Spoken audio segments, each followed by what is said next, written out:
Chapter 476.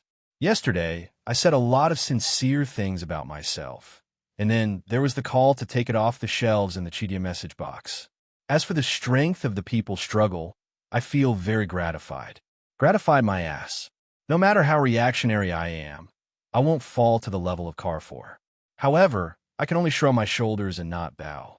As a main antagonist, of course, I have to continue playing this role well. There are many happy things in life. Blackbelly's writing about Haitang makes me very happy. In a moment, I will post it in the public area and let everyone play with it. I can't say any more useless words because another reader has expressed strong dissatisfaction. I also don't like to talk. I'm just long-winded, and my mood is indeed not good. Is that okay? In grief. The coldness outside Guangxin Palace seeped in strands, trying to forcefully change the name of the palace to Sister Chang'e's residence. However, with the red candles at the side and the warm fragrance rising, the wine strong, and the spring overflowing, this kind of plan was ultimately just a delusion. Fan Xian watched the eldest princess and won her speak softly. The smile on his face gradually grew. He was no longer as wary and awkward as when he first entered the palace. The eldest princess was still as beautiful and alluring as before. Even though Fan Xian clearly knew of the matter Hong Zhu spoke of, other than shock, he felt a strong displeasure toward the crown prince.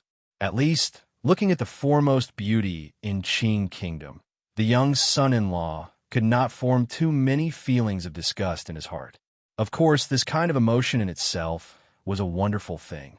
He gently put down his wine cup and smiled self-mockingly. He thought to himself, the eldest princess is also a pitiful person. There must be something hateful about a pitiful person. This eldest princess was the Empress Dowager's most beloved youngest daughter. She was a powerful figure that the emperor had relied on as his right arm these 10 years. Particularly for Fan Xian, hidden under the gentle and beautiful appearance of this beauty in palace attire was a venomous tongue, a liquid that could kill without spilling blood. When he was 12, Fan Xian welcomed the eldest princess's first assassination attempt. After they entered the capital, the two sides became even more entwined in schemes and blood and fire, unable to extricate themselves. However, during these years, Fan Xian's power had gradually expanded while the eldest princess's power had grown weaker by the day. The eldest princess had long acknowledged that her son-in-law was an opponent worthy of her attention, but Fan Xian's two most direct opponents of conflict in the Qing Kingdom, the crown prince and the second prince, were actually just pawns thrown out by the eldest princess. Fan Xian clearly knew that since his rebirth, the true enemy of the entire world was the beautiful woman in palace garb in front of him. The eldest princess was Fan Xian's most powerful opponent. Thus, during these years, the Overwatch Council had gathered all of their intelligence centers in Xinyang and Guangxin Palace. Fan Xian understood the eldest princess even better than she understood herself. This was a question on a psychological level. He could acutely sense the eldest princess's complicated gaze toward that woman in the past, and even her strange feelings toward that woman. If it wasn't like this, it couldn't explain the strange political situation in the Qing Kingdom after the Yi family was destroyed. A hateful person must also have a pitiful side. However, Fan Xian would not give a glimmer of pity to the eldest princess. In this aspect, he was colder and more heartless than anyone else in the world. Just as he had said countless times in the past, only when you are drunk do you know the weight of life. Only when you are dead do you know the weight of life. He wanted to live. Whoever didn't want him to live had to die in front of him. How was Jiangnan? The eldest princess gently stretched out her jade arms and slowly put down the wine cup. It was winter, and although there were bamboo charcoal stoves in the palace, the temperature was not high. The eldest princess was also wearing winter clothes that were a bit thick, but even with this kind of clothing, it still covered up the curves of her body and that alluring aura that was everywhere. Warner had already fallen asleep. The serving girls carefully came out of the back of the palace to give their orders. They then retreated out of the palace and closed the doors. Fan Xian furrowed his brows slightly, but did not say anything to stop them. After all, the eldest princess was her mother. It was not convenient for him to say too much. Jiangnan is very good. The scenery is good, and the people are not bad, Fan Xian replied with a smile. Mother, if you have the time, you can visit Hangzhou sometime. Although it was particularly awkward to say the words mother, he had no other choice. I went a few years ago. Now, the scenery is the same, but the people are very different. What need is there to go again? The eldest princess left the banquet. As she walked out of the palace, she spoke mockingly. These words were referring to the palace treasury that had originally belonged to her and had now been completely taken over by Fan Xian. Fan Xian did not leave his seat and paused slightly. A moment later, he respectfully said, living in this world, one has to see the people, and one has to see the scenery. People are always like flowers chasing water. Every year is different. The scenery stands tall in the world, but it will not change for 1,000 years. A person's life is short, but they can see the changing scenery of tens of thousands of years. This is what I think is important. The eldest princess turned her head to look at Fan Xian. She tilted her head slightly and revealed a trace of a smile on her face. What do you want to advise me about? I don't dare, Fan Xian replied with a pained smile. The eldest princess smiled slightly mockingly and said, there are very few things in this world that you don't dare to do. However, trying in vain to use words to weaken my will is truly a very stupid thing to do. In front of the Empress Dowager, Li Yunrui was a well-behaved and even somewhat stupid daughter. In front of the Emperor, Li Yunrui was a precocious and even somewhat abnormal assistant. In front of Prime Minister Lin, Li Yunrui was a timid and even somewhat pretentious beauty. In front of the princes, Li Yunrui was a gentle and even somewhat seductive woman. In front of her subordinates, Li Yunrui was a charming and enchanting mistress with a wave of her hand. Only at this moment, in Guangxin Palace, in front of her good son-in-law, Fan Xian, Li Yunrui was nothing. She was only herself, the purest of herself. She did not use any expression or charm or timidity, but she made no attempt to hide it. She calmly faced Fan Xian with her original appearance. Perhaps these two people both knew that the enemy was the one who understood them the best, so there was no need to make any useless concealment. Thus, Fan Xian was not shy. He smiled warmly and only said straightforwardly, time is a passerby of 100 generations. Heaven and earth are the reverse journeys of all things. I don't dare to persuade you of anything. I just feel that life is bitter and short. There is always a great deal of happiness to pursue. Without waiting for him to finish, the eldest princess cut him off and coldly said, what kind of thing is an immortal poet? You could defeat one knife or two.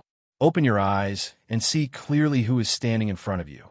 Don't always think that by saying some unbearably sour words and smugly showing off a few seemingly philosophical words, you will be able to solve all problems.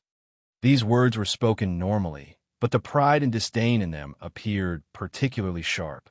At this moment, there were no outsiders present, so the eldest princess revealed her truest side. Don't always think that women are creatures whose emotions surpass everything else, the eldest princess said coldly. You said in what you wrote yourself that men are all a pile of mud. Since that is the case, don't pretend to be a piece of jade in front of me. Fan Xian had nothing to say. He could only smile bitterly and listen. The eldest princess walked to the side of the palace door and lifted the cotton curtain. Standing on the stone steps, she looked at the quiet night of the royal palace around her. It was not good for Fan Xian to continue sitting at the banquet. He could only stand and follow her out, wanting to hear what this mother-in-law had to say. See clearly who is standing in front of you. The eldest princess did not turn around. Her slightly thin body in the cold wind made one's heart tremble for no reason.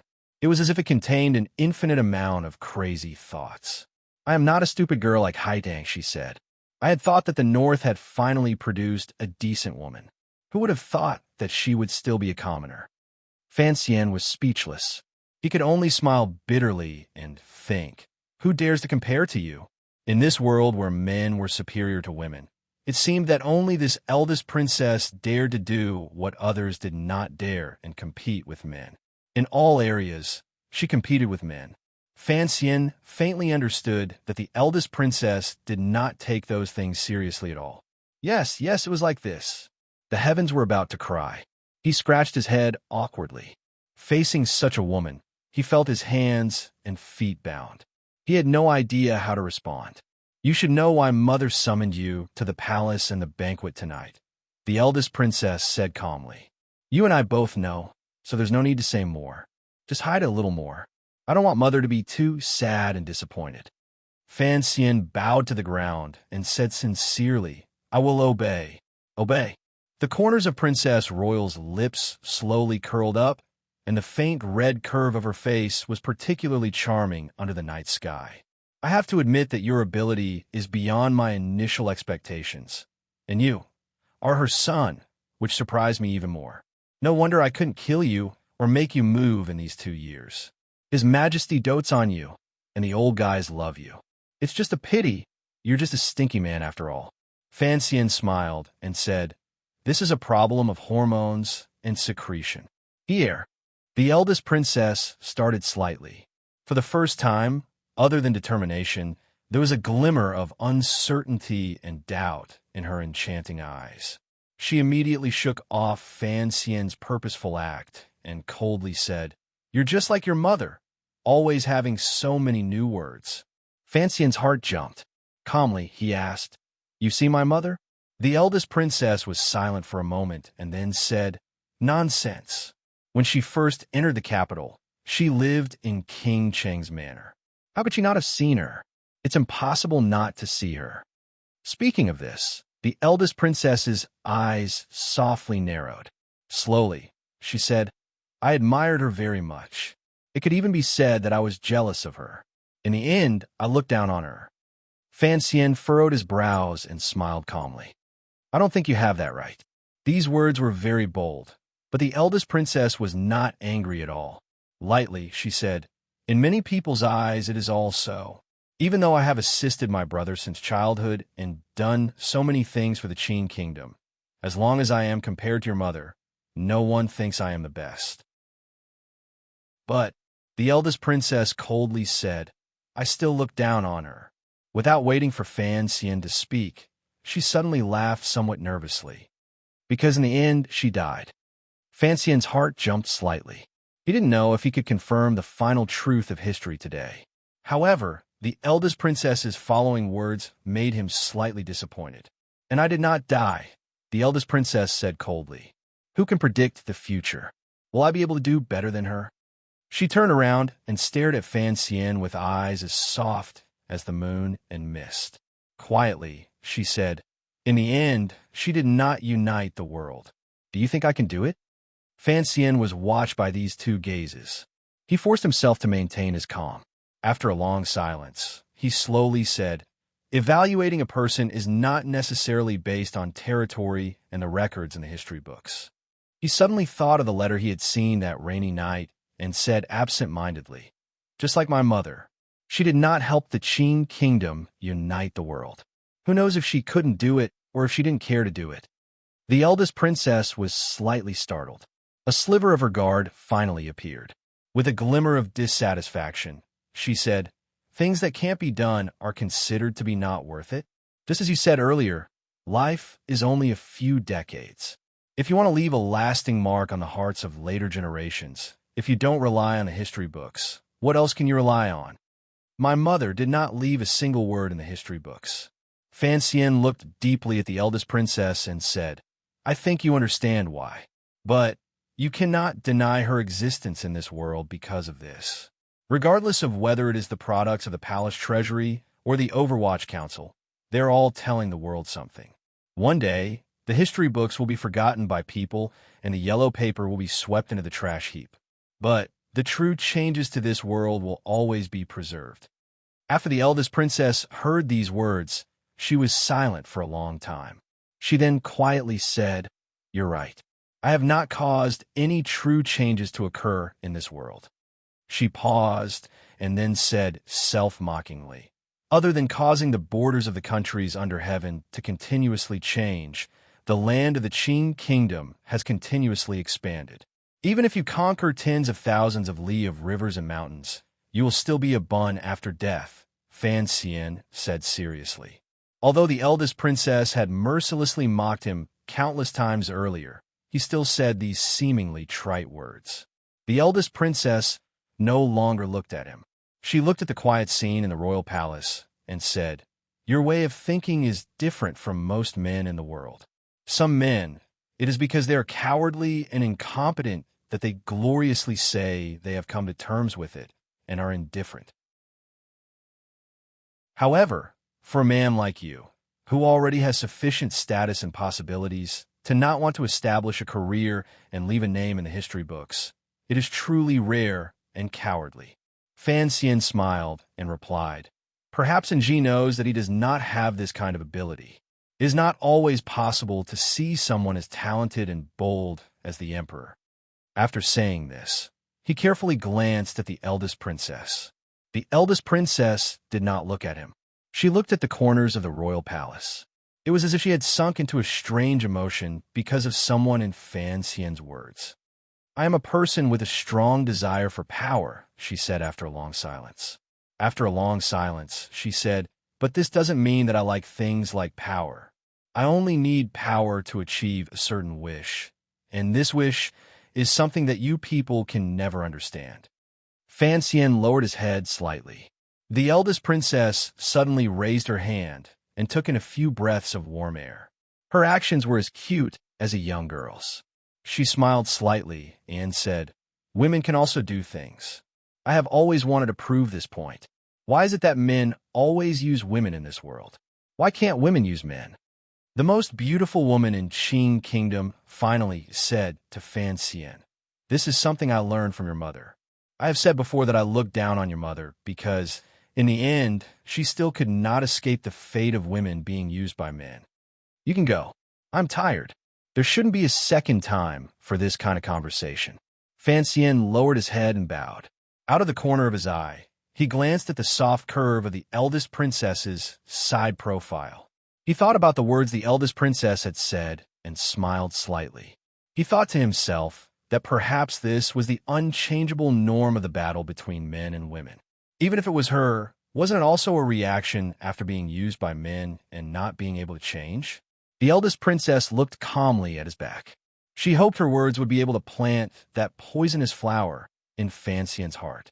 Shortly after, she raised her head and looked at the night sky above the royal palace. Her fingers moved slightly, as if she was recalling a certain curve. Furrowing her brows, she wondered which palace Brother the Emperor would spend the night in. There was no pity, no emotion, no reflection. Fan Xian directly left Guangxin Palace. Under the light of the eunuch's lantern, he headed toward the front of the royal palace. His back was a bit wet, not because of fear, but because of some complicated emotion. He couldn't help but think of the first time he entered Guangxin Palace to massage the eldest princess. At that time, his 2 fingers had stopped at the temples next to her beautiful hair, constantly worried that he would be assassinated in the palace. Thinking about it now, Fan Xian at that time had been very naive in terms of politics. The present Fan Xian understood that politics was dark, dirty, and bloody. It was the most untouchable taboo in the world. However, from the moment he was born, he had been tightly embraced by these things. Thus, he had to do it more thoroughly than anyone else and hide it better. The eldest princess was very calm tonight. Fan Xian knew that just like how the gentler the smile on his face, the thicker the murderous intent in his heart, the calmer the eldest princess expression, the crazier she became. Walking toward the front of the city, Fan Xian watched the dim yellow lantern in front of him sway slightly. He was calm to the point of coldness as he analyzed everything he had seen and heard tonight. As for the poison the eldest princess wanted to plant, Fan Xian had actually planted it a long time ago. He had just hidden it well. How crazy would the eldest princess be? Was it as his father-in-law and Wuzhou guessed? Fan Xian still didn't understand where to find such an opportunity.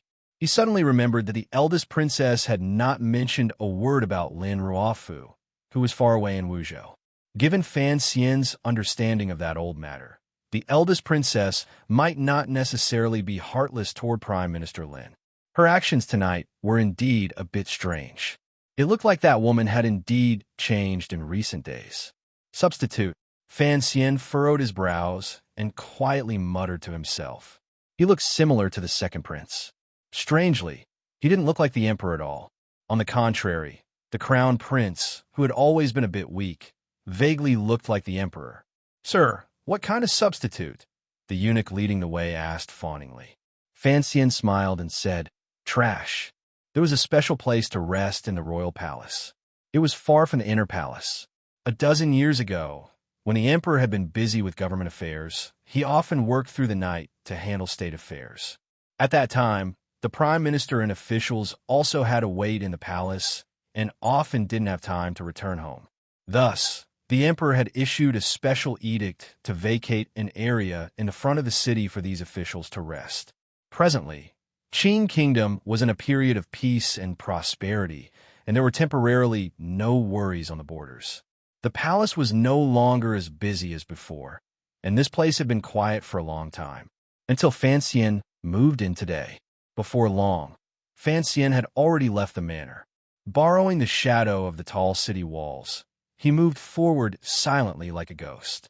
He grabbed a handful of snow from under the palace walls and carefully wiped away the faint scent of sleeping incense on his fingers. Increasing his speed, he headed in the direction of the 9 pine trees. Traveling alone at night in the royal palace was indeed a very risky matter. However, Fan Xian knew that if he acted according to normal thinking, he would only move out in the dead of night when the defenses in the palace were the tightest. Although it was already night, there were still many people in the palace who had not gone to sleep. It was safer to travel unexpectedly at night. His destination was a corner of the royal palace, near the 9 pine trees. This area was still within the boundaries of the royal palace. It was where the washing station was when it was first built. Later, there were more and more eunuchs in the palace, and many residences were built along the washing station. Only then did it gradually become a place for eunuchs to live. The washing station also had a restricted entrance to the outside of the palace. Although it was still guarded by imperial guards, it was, after all, a place where eunuchs and serving girls lived together. It was crowded with people, so the security was much more lax than other places. The officials who took the risk to deliver items into the palace often went through this place. Fan Xian's contact with Shufang Palace was basically through this channel. However, he was not going to sneak out of the royal palace tonight. He was going to see someone, to see Hongzhu.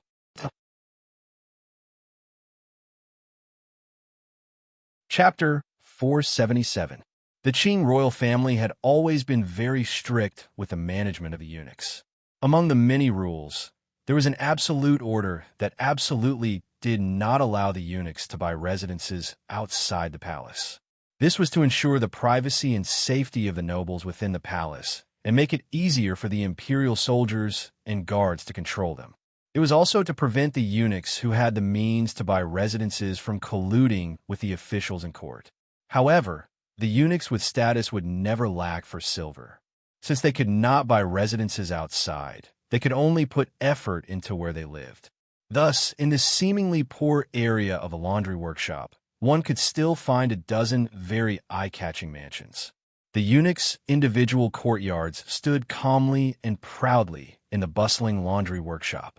It was already late at night. Hongzhu had properly arranged the matters in the Eastern Palace. He separately knelt to the Empress and the Crown Prince to say his goodbyes. He then led a few trusted eunuchs toward the laundry workshop. Not far from the inner palace, those trusted eunuchs carried out a bamboo sedan chair from somewhere and invited him to sit in it. In the inner palace, Hongzhu did not have the courage to put on airs. Once he left the inner palace, he would not refuse such things that he should enjoy. However, sitting in the swaying bamboo sedan chair, his expression was not very good. Those eye-piercing little red lumps shrunk in the icy wind. His mood was also a bit gloomy. He forcefully hid the glimmer of fear and unease in his eyes. He said a few words to the eunuchs beside him and scolded them a few times, telling them to serve the two in the eastern palace well. The fear in his heart disappeared a bit because of the scolding. Only then did he feel slightly more at ease. Entering his own little courtyard, he muttered a few words and then entered the room. He sat on the round chair beside the Kong. The style of this round chair was exactly the same as the one old eunuch Hong used to sunbathe outside Hongguang Palace. He had specially asked someone to make it. Every time a eunuch came to the courtyard to do business and saw this round chair, they would think of the relationship between young eunuch Hong and the old eunuch and feel vigilance and respect in their hearts. Hong Zhu was very proud of his skill. He sat on a chair and slowly sipped a pot of hot tea in his left hand. A 13 or 14-year-old eunuch respectfully knelt down and helped him take off his shoes. He then fetched some hot water to warm his feet. Feeling that pair of small hands carefully rubbing his feet in the wooden basin, Hong Zhu developed a strange feeling. It was somewhat satisfied, somewhat proud, and somewhat sad. His family had once been a gentry family and had produced a few genes. However, it had been destroyed by the official Lin family, which caused his life to become what it was today. If such a tragedy had not occurred, Hong Zhu thought to himself, given his age, he would probably have passed the spring examinations and begun his official career. Each time he thought of this matter, he couldn't help but feel sad, then angry, and then sincerely grateful to Sir Fan Jr. outside the palace. Hong Zhu was not an ungrateful person. It was said that a scholar would die for those who understood him. He had always thought that although he did not have that thing between his legs, his heart was still that of a scholar. His fingers slowly rubbed the granules on the surface of the purple clay teapot, but his thoughts were not on this wonderful feeling. He thought of the matter he had taken the risk to tell Sir Fan Jr. He didn't know what kind of disaster this matter would bring to him. He had been afraid for many days. It was not until Sir Fan Jr. returned to the capital that he felt a little more confident. He would leave such a terrifying matter to Sir Fan Jr. to handle. Perhaps he would gain some benefits from it. It could be considered his repayment. As long as the matter did not implicate him, it was fine. Hong Zhu's fingers suddenly trembled. He stuck out his tongue to moisten his lips that had become dry from nervousness. In a dry voice, he said, "You can leave. I'm a bit tired. If there's nothing important, don't disturb me." The 13 or 14-year-old eunuch with delicate features took out a dry rag and wiped eunuch Hong's feet clean. He giggled and said, "Eunuch, do you want to call Xiao to help you massage them?" Hearing these words, Hong Zhu was slightly startled.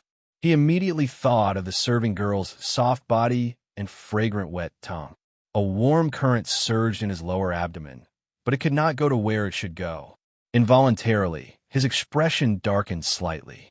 In addition, he was afraid that these words would be heard by the person in the room. He scolded angrily, "Get out! What Xiao?" and Xing. The little eunuch didn't know why his eunuch was angry. With a sullen face, he left the room and carefully closed the door to the courtyard and room. He then went to the side room to sleep. Xing, that is Yi Guiping's trusted serving girl. How dare you have designs on her? Fan Xian walked out from the inner room and laughingly scolded. Look at your little life. It's even more comfortable than mine.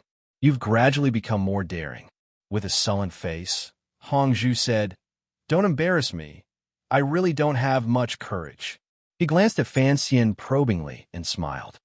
"Besides, that Xing lady, isn't she my person?" Fan Xian jumped in fright and scolded in a low voice, "Die! How dare you say such preposterous things?" Hong Zhu smiled apologetically and closed his mouth. This little courtyard was to the southwest of the laundry workshop. The terrain was relatively quiet.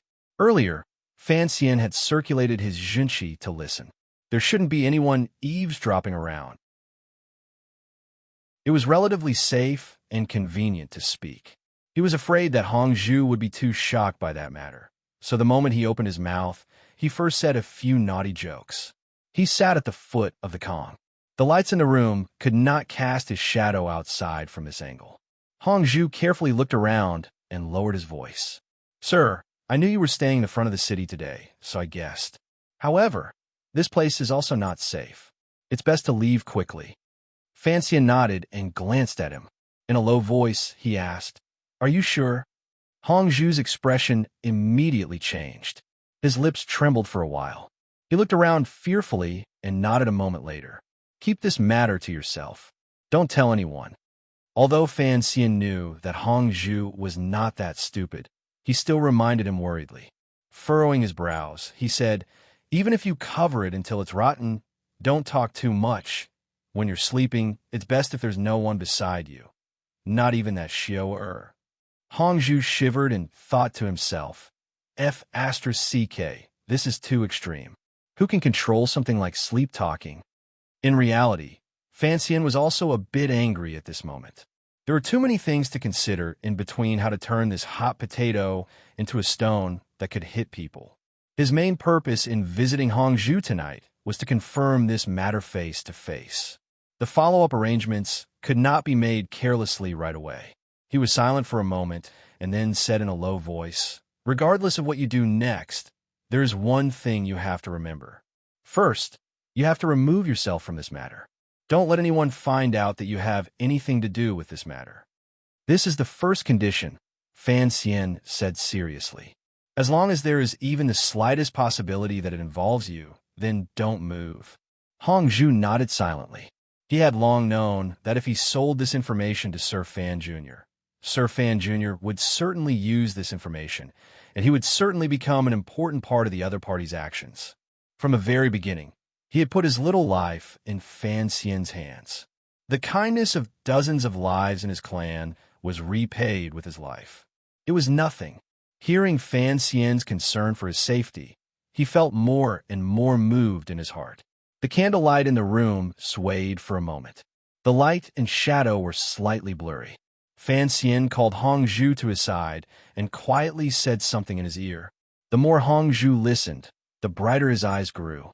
However, there was still undisguisable fear and alarm in that brightness. However, this kind of fear and alarm could not defeat the future rewards. Like the officials in court, the eunuchs in the palace also had to secretly suppress the Zhuang family, particularly eunuchs like Hong Zhu who had already climbed to a certain level. Starting from a year ago, because of Fan Xian's secret actions, Hong Zhu already had no choice but to suppress him in Shufang Palace.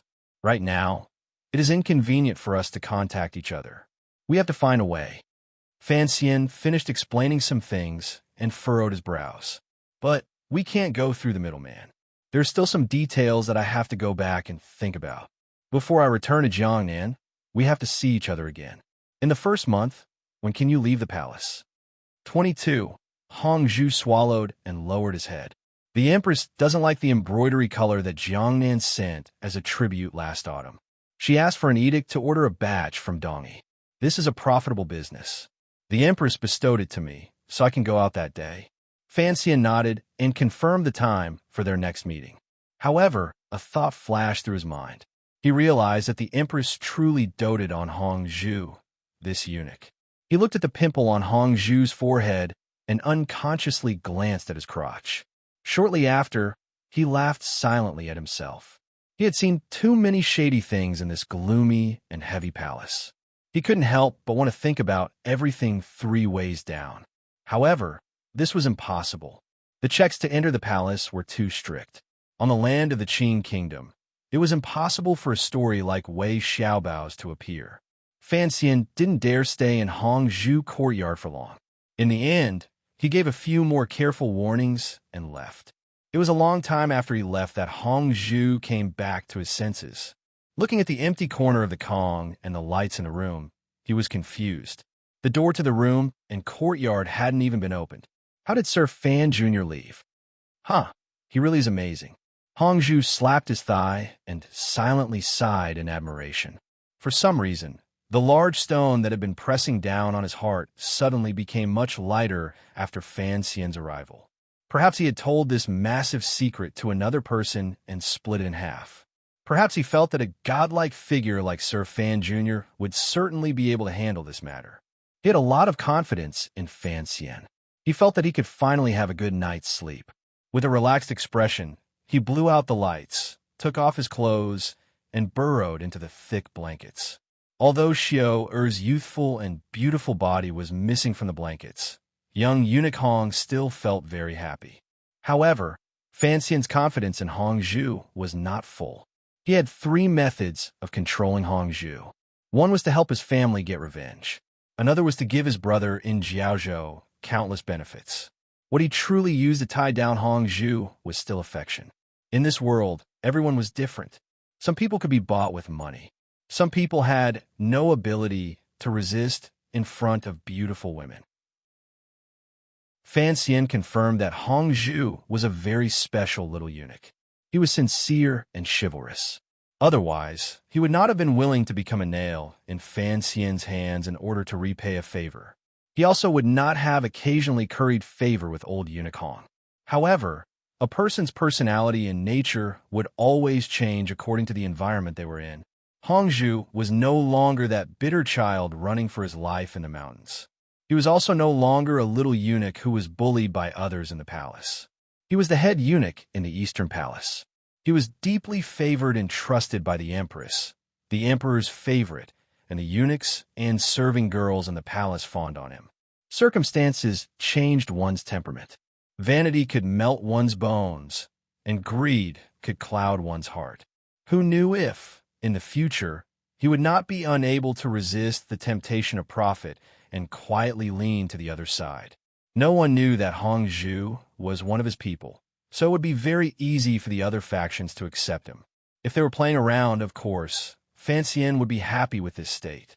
If Hong Zhu really did something, there was nothing he could do. Fortunately, he had this secret. Fan Xian was very grateful for this secret.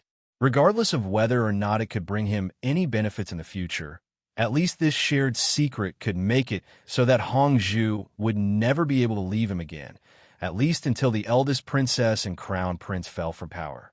Returning to his residence in the front corner of the royal palace, Fan Xian carefully confirmed in the darkness that the little trap he had set when he left had not been broken by anyone. It looked like no one had come to disturb him in these short hours. Stretching out a finger, he brushed away the strand of black hair and rubbed something on the noses of the two sleeping eunuchs. He then sat on the bed and took out a bottle of royal wine he had picked up along the way. He sprinkled some by the side of the bed and sat in a daze for a while before falling asleep. Sitting in the carriage, Fan Xian couldn't resist turning his head to glance at the thick red walls of the palace. Unconsciously, he wanted to get as far away from the royal palace as possible. He had entered the palace too many times. Each time he entered, it was like the first time he entered the palace to visit the various ladies. He could feel that cold feeling. It had nothing to do with the weather. It was just cold, thin cold. He hated this smell in the royal palace, so he hated staying in the royal palace all the time. He sympathized with the emperor who had always been locked up in the royal palace. For the same reason, he did not want to be emperor. This was not being pretentious, it was the truth. In his previous life, a post on a certain forum had described the inhuman pain of the emperor's occupation. Thus, Fan Xian wanted to maintain his right to choose his own career. This was probably the biggest conflict between him and Shun Pingping. With 100,000 strings of silver tied around his waist, riding down to Jiangnan, carrying the emperor's sword on his back, and controlling the power of the world, perhaps this kind of life was not bad. Of the four great grandmasters, Yi Liuyun's life was the most relaxing. However, he still needed the Juanshan Conference's silver and meticulous service. But Fan Xian didn't need it. Immersed in his beautiful imagination, Fan Xian tilted his head and glanced at his wife. Lovingly and gently stroking the hair on her head, he said, "In a few years, the world will be at peace." A few years? Wanner pulled up the corners of her lips and forced a smile. "I hope so. How did your talk with Mother go?" Lin Wanner looked at the Jingdo Street scene outside the carriage window and suddenly asked this question. Fan Xian started slightly and warmly said, "We chatted for a while, but there wasn't anything of substance. You looked very tired yesterday and went to sleep so early. It wasn't good for me to stay too long." "I was pretending to sleep," Lin Wanner calmly said. "If I didn't sleep, it wouldn't be convenient for you two to say anything." Fan Xian was silent for a long time.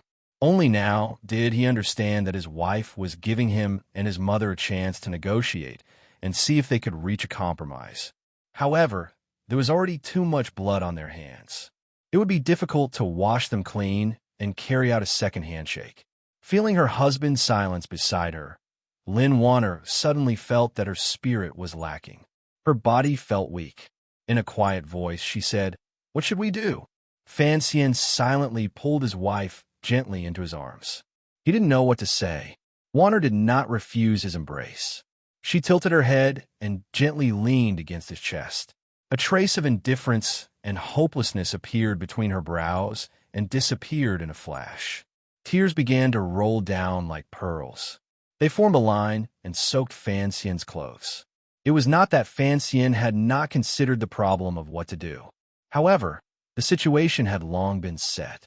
He could try to destroy the second prince's ambition, but he did not have a glimmer of hope that he could convince the eldest princess to leave the stage of this world.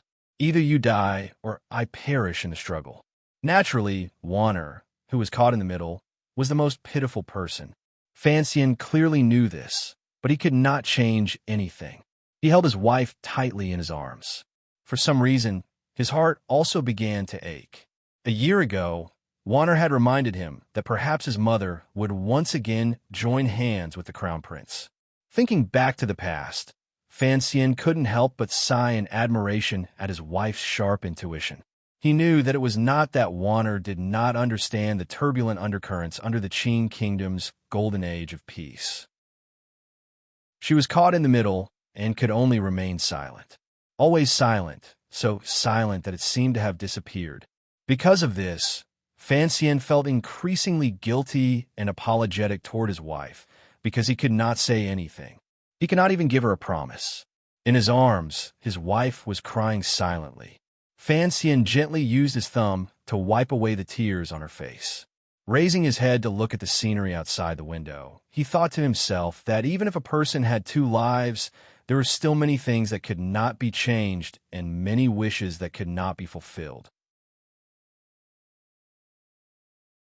Chapter 478. This was the first time in Fan Xian's 3 years in the capital that he had planned something on his own. He didn't have the help of the old men or Yin Bingyin's plans.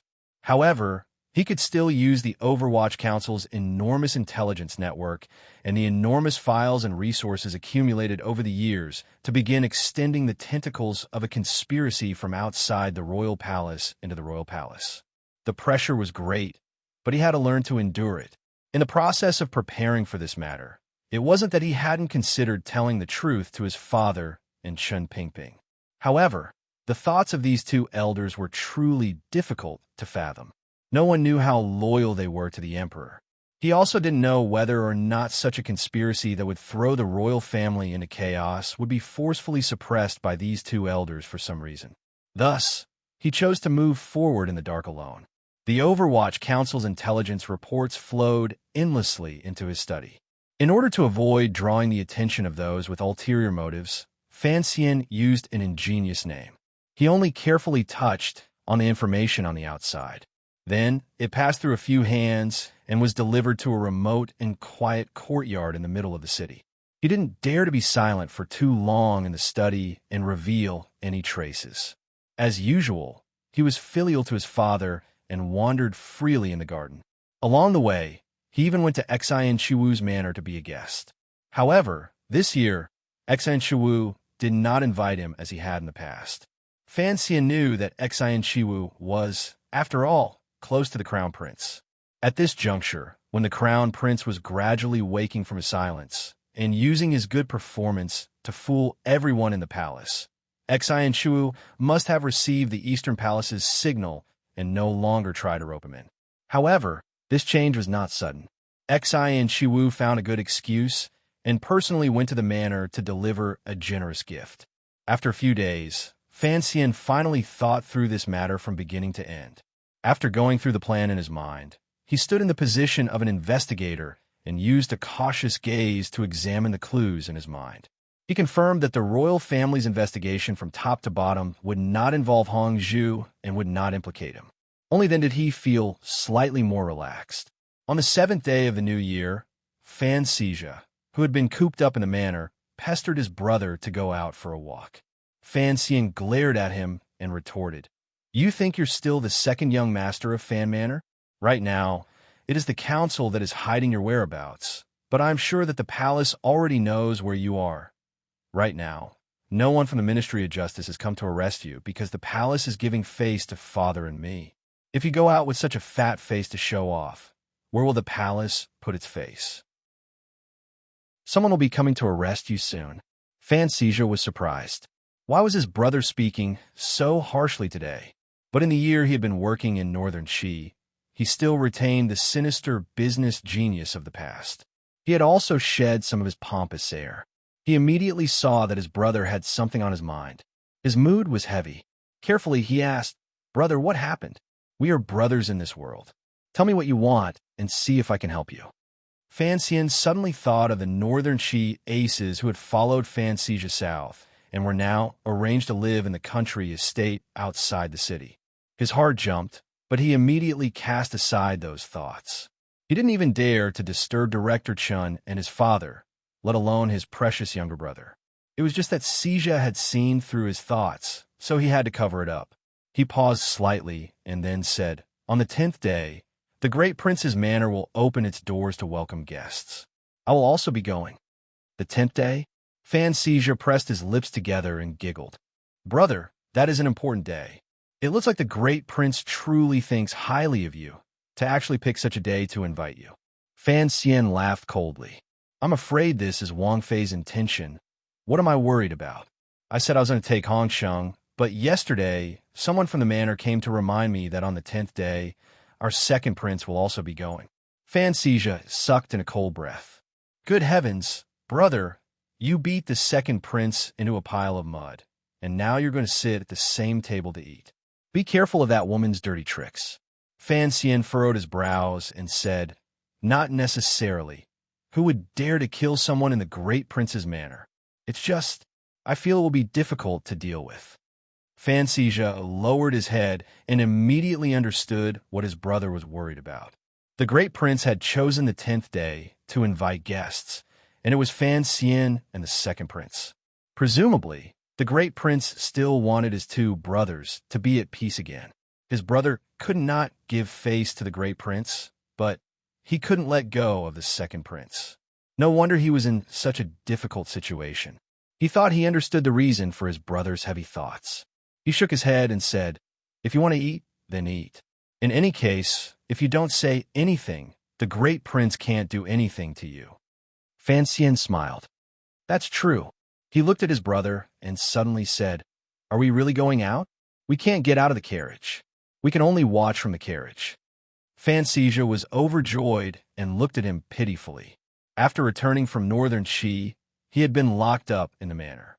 Even during the ancestral worship on the first day of the new year, he could only kowtow a few times in the carriage. He had long been stifled. Hearing his brother's orders, he nodded repeatedly. As the carriage traveled through Jingdo, snowflakes gently floated down like willow catkins. The Fan brothers strolled around the bustling streets of Jingdo twice. In the middle, they stopped by Dombo bookstore to understand the recent situation. The two owners had arrived. The shopkeeper of Qingyu Hall, who had replaced 7th Yi, quickly entered the carriage to report. However, listening to the report was secondary.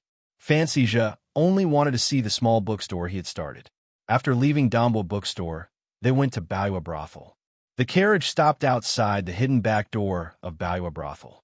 Fantasia tilted his head and looked at the 3-story building. His young face was full of the sigh of an old man. Earlier, looking at Dombo bookstore had already made him feel emotional. Now, looking at the brothel that had changed his life, the complicated feelings in his mind suddenly surged.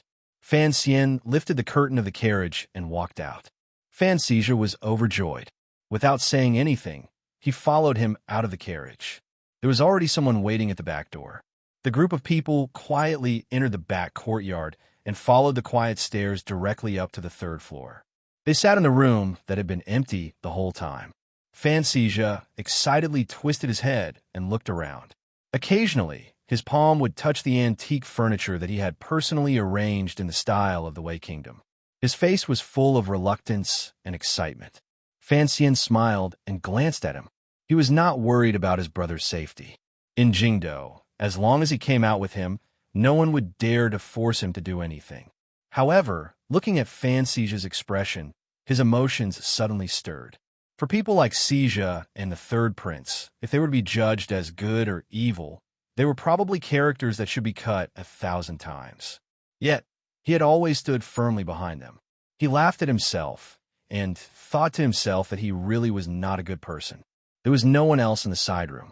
Only Sang-won and Shi Qing'er were personally serving him. After drinking a cup of hot tea, Fan Xian gave Sang-won a meaningful glance. The two of them walked into the hidden secret room in the back. Fan Xija was not surprised. He didn't even glance at the two of them. He only continued to chat with Shi Qing'er. Between the lines, he was very concerned about the state of Baoyue Brothel's operations after he left the Qin Kingdom. After he heard Shi Qing'er relay Fan Xian's slight changes to Baoyue Brothel, as well as the situation of the girls' contracts, he opened his mouth wide and sucked in a cold breath. His gaze toward the secret room became different. Fan Xija truly admired his brother from the bottom of his heart. With these changes, it looked like the brothel had taken a loss. In reality, he had won the hearts of the people and reduced a lot of unnecessary expenses in the dark. He shook his chubby face and secretly sighed in admiration. I only know how to earn silver, but my brother knows how to win the hearts of the people. What Fan Xian wanted was the loyalty of his subordinates. Other than sucking in the silver of the nobles, the most important use of Baoyue Brothel was to gather intelligence. This kind of work could only be handled by Sang-won, who was loyal to him. Have you been to Qin Garden recently? Fan Xian looked at the gentlewoman and seemed to ask casually. Sang-won shook her head. No. Fan Xian nodded. Sang-won was his direct subordinate. As long as the old Qin cripple didn't say anything, the rules of the council and corresponding workflow would not be able to interfere with her actions. How is the preparation of the things I want coming along? Sang-won took out a sealed craft paper bag and handed it over. The intelligence regarding the embroidery bureau is very easy to obtain. However, the matter you want to investigate is not easy to start with. She forced a smile and said, the medical officials of the Imperial Academy of Medicine are all old men. Why would they go to a brothel? If you really want to investigate the Imperial Academy of Medicine, I think it would be more convenient to start with the council. Fan Xian shook his head and said, I said earlier that this is a private matter. It cannot go through the council. Also, the Imperial doctors are all old men, but what about their disciples? They are all young people. Sang-won's lips were a bit wide, but they were not ugly. On the contrary, they contrasted with her gentle face and gave off a different feeling. She opened her mouth and bitterly said, the salary of the students of the Imperial Academy of Medicine is too little. Before they finish their apprenticeship, they cannot diagnose on their own. Even the manners in Jingdo are not allowed to go. It is truly difficult to get them to come to Baoyue Brothel. Fan Xian took out the file from the craft paper bag and narrowed his eyes to look at it closely. Relying on his extraordinary memory, he forcefully memorized most of the key contents on the file and handed it back. Sang-won took out a brass basin and carefully burned the file and the craft paper bag in it. She only stood after she had burned everything to ashes. Fan Xian digested the intelligence in his head and closed his eyes. He shook his head and said, you will stop here. Sang-won bowed slightly and said, yes. Fan Xian took his brother and left Baoyue Brothel. However, he did not stay in the manor. After sending Sija back, he once again sat in the black carriage. He thought in the carriage. Regardless of whether it was the intelligence the Overwatch Council had obtained from the outside or the bits and pieces of information Baoyue Brothel had grasped, he could only come to a relatively vague conclusion. The Crown Prince's change had indeed begun half a year ago. At that time, Fan Xian was far away in Jiangnan and had no idea what had happened under the surface of Jingdo's peace. Without question, the venereal disease that had long troubled the Crown Prince and made him appear self-abased and weak had been cured. This matter caused the Imperial Academy of Medicine, who knew the inside story, to collectively sink into celebration. They all thought it was a favor from heaven and a blessing for the Qin Kingdom. It was also from that time on that, because of the Crown Prince's recovery, his entire person began to emit a glow called confidence. He became calmer and revealed the steadiness that a future emperor should have in his calmness. The Empress Dowager liked this kind of change. The emperor also seemed to be pleasantly surprised. After receiving confirmation from Hongzhu, Fan Xian sank into some kind of deep thought. On a psychological level, he could deduce some things. However, the eldest princess may have only seen the crown prince as some kind of substitute, or even as a pet like a little white rabbit. But what about the crown prince? Even if he was the passive party, where did he get the courage from? Regardless of whether it was the crown prince's cowardice and arrogance in the past, or the current crown prince's steadiness and self-control, neither should have the courage to do such an absurd thing. Although it was beneficial from a political standpoint, the crown prince still did not seem like someone with this kind of courage, because he was not crazy enough. Thus, before he came to an agreement with Hongzhu, the first thing Fan Xian did was investigate the cause of this matter. He felt it was truly strange. The carriage jolted. Fan Xian's brows were furrowed tightly. As Fei Jie's successor, he was too familiar with things like medicine. After he had a general understanding of the entire situation, he unconsciously placed his suspicious gaze on the medicine. Medicine, in this world, although venereal disease was not an incurable disease, it was still something that lingered in a sickbed and was difficult to endure. Otherwise, the crown prince would not have suffered for so many years, and the Imperial Academy of Medicine would not have secretly troubled him for so many years. What kind of medicine could cure the crown prince in such a short amount of time? What kind of medicine could make the crown prince so much more daring?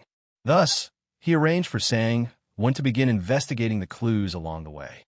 Of course, he used another reason.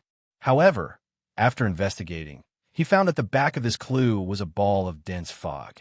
Baoyue Brothel's intelligence gathering power was limited, and the Overwatch Council's supporting investigation had not made any progress. Fan Xian began to feel a glimmer of danger. It was as if he was being watched by an icy gaze from behind. Was this a trap? Could it be that someone had set up a trap and wanted him to expose these things? If he continued to dig deeper, he was worried that he would alert the powerful figure hidden behind the scenes. Thus, he decisively stopped the investigation of the medicine and turned back to the path he should be on. He understood one thing. No one knew of his relationship with Hongzhu. Since it was so, no one should think of using this layer of relationship. If there was another hand trying to control this matter, then their goal was the same as his. As long as he was not implicated when a matter happened, that hand would not be able to use him. The medicine was key, but it was not. The key was still the crown prince's heart. Perhaps the medicine could add fuel to the fire, but this kind of method of doing things was rare and powerful. Fan Xian guessed that if there really was a problem with the medicine, then who could have made it?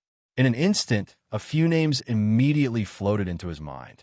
The ones with the motive to do such a thing were himself, who wished at any moment to throw the eldest princess and crown prince off their horses, and the second prince, who had the help of the Yi family, but was beginning to faintly feel that the crown prince was going to steal his place in the eldest princess's heart. It could even be the emperor. In the carriage, Fan Xian jumped in fright and unconsciously shook his head. Although he had always been on guard against the emperor had treated him well and did not seem like this kind of person. Furthermore, putting aside how apologetic the emperor was toward the eldest princess, even if he wanted to clean the courtyard, he would not stoop to using such a dusty method. Of course, the first name that rose to Fan Xian's mind was actually Chun Pingping. From a medicine, he naturally thought of Fei Jie. However, he couldn't find anything. He didn't dare take the risk to investigate. Naturally, he couldn't confirm anything, so he could only stop. The carriage came to a remote courtyard. It was the one Wang Qinian had bought for a few hundred taels of silver. Fan Xian walked straight in and sat down on a chair in the innermost room. He silently looked at the wizened old man across from him. Wang Qinian said with a pained expression, "Ziyu is outside saying goodbye. He's going to Northern Qi tomorrow. Mutai doesn't dare to take over the first bureau." Fan Xian waved his hand to stop him and straightforwardly said, "You know, I don't want to hear about these things. You could go find Sir Yin," Wang Qinian said with a mournful expression. Wang Qinian put on a long face and said, "This lowly official is not good at this. Besides, this is a crime punishable by the death of 9 generations." Fan Xian glared at him and said, "What crime is there? It's not like we did it." Wang Qinian glanced at him fearfully. He thought to himself that even if it wasn't the extermination of his entire family, if the people in the palace found out about it, even if he, the Overwatch Council's 2 wings, could fly, he would probably not be able to escape death. Fan Xian smiled warmly and patted his thin shoulder. "What does this mean?" "This means that you're the person I trust the most. Besides, you know everything about me. Any one of them is a matter of losing my head. Why would I be afraid of one more?" Wang Qinian suddenly felt great regret. After returning from Northern Qi, he should have followed Sir Fan Jr. and the director's intentions and immediately taken over the first bureau instead of returning to Sir Fan Jr.'s side and retaking control of the Qinian unit. That way, he would not have seen the box that he should not have seen even if he was blind, or heard the secret that he should not have heard even if he was deaf. Someone is investigating. In the light snow in Chen Garden, Chen Pingping sat in a wheelchair with a thick fur cloak draped over him. He looked at the ice gradually forming on the surface of the pond in the garden and smiled slightly. The investigation is very clever and well hidden. We still can't confirm who it is. Fei Jie glanced at the director and shook his head. There are still 3 months until the scheduled time. I hope there won't be any trouble. Chapter 479. The left side of my head hurts badly, so I'm late. Sorry, if I can't take it and need to rest tomorrow, I will ask everyone for leave. Thank you. Fei Jie looked silently at the old man in the wheelchair. He knew that Director Chun had a clear understanding of his own body. Even if he wanted to say something comforting, he couldn't say it. The Overwatch Council was the darkest part of the New Qin Kingdom. In this world, the only person who could truly understand a large part of history and understand Chen Pingping's intentions was this great grandmaster who used poison. In the middle of the year, Chen Pingping emphasized the time. After you leave Jingdo, don't come back. I know you've traveled all over the world in your life in the hope that one day you can take a ship to the lands of those foreigners and see how their medicine is made. Since you have this desire, it's best if you go earlier. Fei Jie didn't say anything for now. He knew that given the role he had once played in the military, the matter in the palace could not affect him.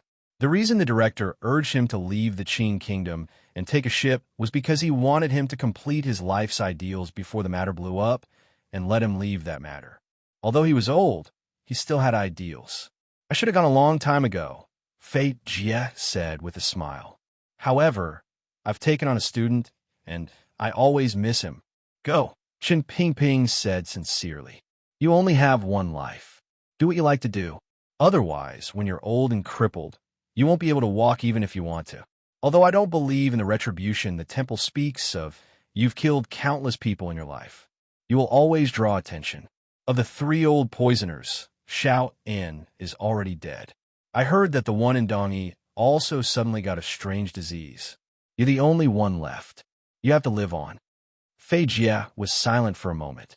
He then said, I'll listen to you. In the middle of the year, I'll go to Dongyi and go out to sea. Chen Pingping glanced at him and smiled tiredly. Why won't you leave from Chuanzhou? First, that place has the smell of the past.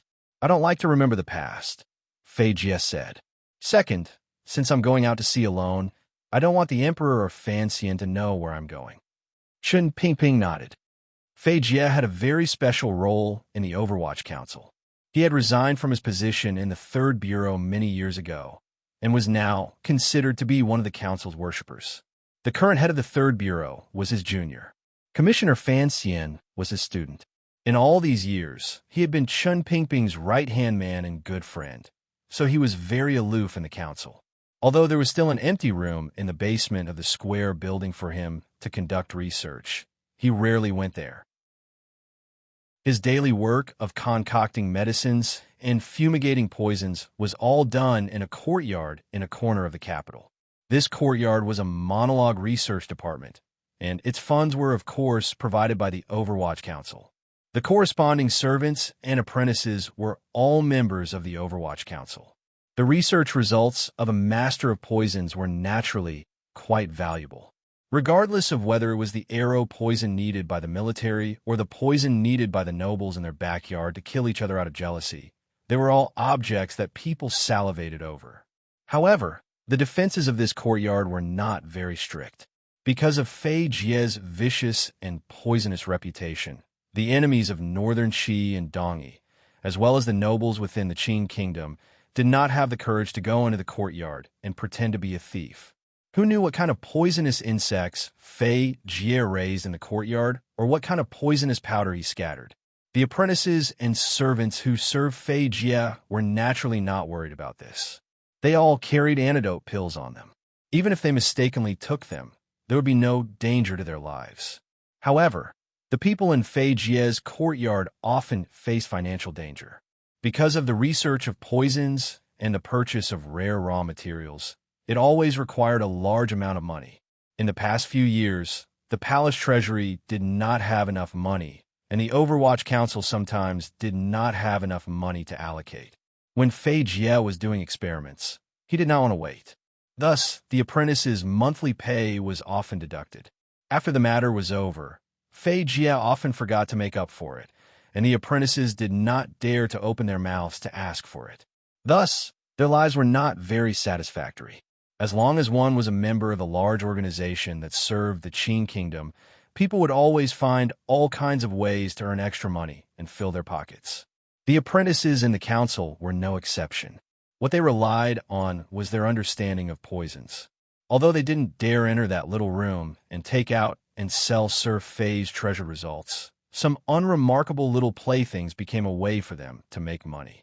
During these 10 years, the assassins, wives, and mistresses all over the world all used different channels to share in the Overwatch Council's poisons. At the same time, money also flowed in. However, the danger of selling poison was too great. No one knew where the poison would be sold. Thus, later, the apprentices began to steal Fei Jie's prescriptions to sell. In the beginning, business was not very good because not many people dared to use the medicine Fei Jie prescribed. It was not until Fei Jie, as Fei Jie's personal disciple, began to treat his own injuries in the royal palace. Later, Fan Rou inherited her brother's skills and began to give lectures at the Royal Academy of Medicine. Only then did Sir Fei Jie's ability to treat illnesses truly receive the recognition of the market. Selling medicine was good, safe, and free of future troubles. 5 or 6 months ago, an apprentice by Fei Jie's side had sold a prescription. This prescription had brought him a great deal of money. He sold this prescription to the famous Huichun Hall in Jingdao. He was particularly careful when he sold it. He did not reveal any clues on the prescription or reveal his face for the other party to see. He only handed over the money and handed over the goods. 4 months ago, this apprentice suddenly became seriously ill. Perhaps it was because he had been in contact with poisons for many years and was infected. Many treatments were ineffective, and he died on the bed coughing up blood. Before that student died, the Huichun Hall had already used that prescription to successfully develop the first pill. After confirming its effects on a test subject, the old shopkeeper of the Huichun Hall had wisely turned the existence of this pill into the greatest secret of the Huichun Hall. However, he had not discovered the side effects of the pill at all. He knew that many nobles in the capital needed this medicine. This was what Huichun Hall relied on to display their power in Jingdao. Of course, the old shopkeeper would not be stupid enough to let the prescription leak out. Instead, he used a secret connection to send one pill to the owner behind him. The owner behind Huichun Hall was a 6th-level master from Taichung Temple. This master had always been careful and did not let his connection to Huichun Hall leak out. When he had confirmed the effects of the medicine, a wave of excitement immediately took over his face. Taichung Temple was responsible for matters related to the royal family and moved around the palace. Of course, they faintly knew about the so-called hidden illness of the crown prince in the Eastern Palace these years. This master faintly saw the possibility of his meteoric rise. However, he was not satisfied with just being a person who applied medicine. Thus, he took a detour to find the manor of another clan relative and delivered the medicine. Of course, he did not explicitly say that it was the result of his own medicinal hall's research. He only said that after searching bitterly, he had finally found this medicine among the foreign goods in Dongi. That clan relative's eyes naturally lit up when he heard this. The master of Taichung Temple had to say that he did not have the prescription and needed to continuously search for it. He calculated clearly in his heart. As long as this medicine remained in his hands, the noble in the Eastern Palace would always need him. Then, his present and future prospects would naturally be vast. The clan relative knew what the master of Taichung Temple was thinking, but did not expose him. He stroked his beard, smiled a few times, and said a few words of praise.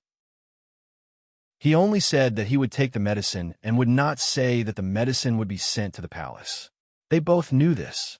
From then on, the miraculous pill, personally developed and refined by the old shopkeeper of Huichun Hall, was sent through the efforts of the master of Taichung Temple, who worked hard to find it, to the manor of the clan relative who needed the medicine to replenish his strength. Then, through a secret channel, it was sent to the royal palace. Accompanied by tea, it was sent into the crown prince's thin lips. 1 pill every 10 days. It had never stopped. All of this was done in secret. Even if someone investigated, it could be broken at any time on a certain line. However, no one on this line knew that from the beginning, all of the relationships and possibilities on this line had been calculated by someone else. They thought it was secretive and everything was in their control. They did not know that they were actually pawns being controlled by someone else.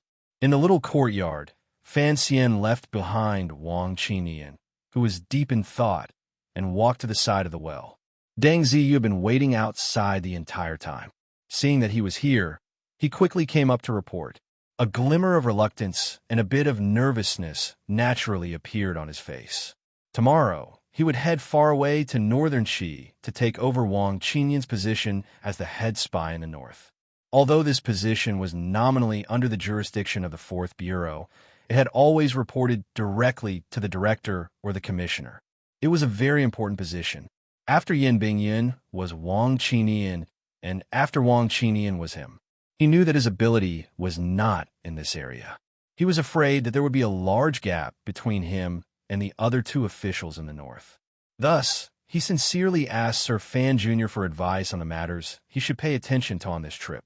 Everyone under heaven knows that you are my trusted aide, Fan Xian warned. This cannot be hidden from the northern Qi people, and there is no need to hide it from them. However, you're not like Wang Qinian, who can throw off the brocade guard behind him at any time, so you have to be more careful than him.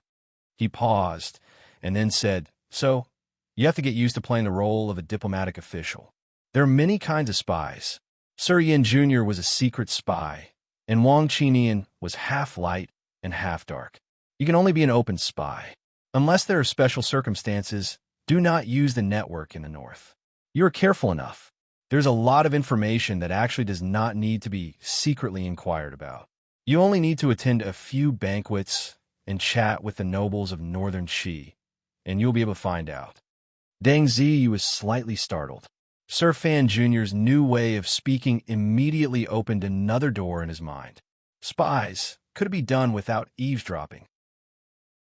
Right now, the 2 countries have a honeymoon relationship. Fan Xian smiled slightly. Fan Xian smiled slightly and said, Everything is based on this. Don't embarrass the northern Qi people too much. Deng Ziyu nodded and asked, Then how do we sort out the network in the north? My identity is too obvious. You said it earlier, it is not easy for me to get in touch. Lin Wen or Lin Jing. Right now, he should still be in Shanjing. He is an old man and will tell you what to pay attention to. Fan Xian thought for a bit and then said, I have already told you in private about the 1st level. However, don't go to that place. If there are any instructions, go find Xija. He has a business network under him. It is more convenient to send messages to the 1st level. Deng Ziyu knew that the 1st level was the oil shop that Sir Fan Jr. had privately mentioned a few days ago. He thought that Sir Fan's arrangements were appropriate and nodded. If there is a private message for me heading south, go from Xiam Mingji. Fan Xian thought for a bit and then said, Baoyue Brothel's branch in Shangjing is about to open.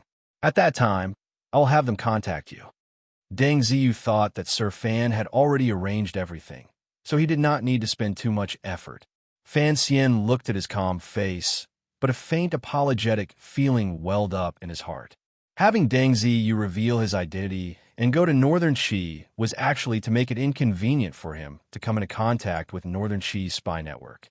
It would give his brother a chance to extend his hand inside and, at the same time, allow Baoyue Brothel to mix in. Deng Ziyu had never doubted Sir Fan Jr.'s intentions, but Fan Xian had an absurd thought. He wanted to see if he could turn the entire Qing kingdom's Northern Qi spy network into his own eyes and ears. This network was too important for Sija's business and his own dealings with Northern Qi.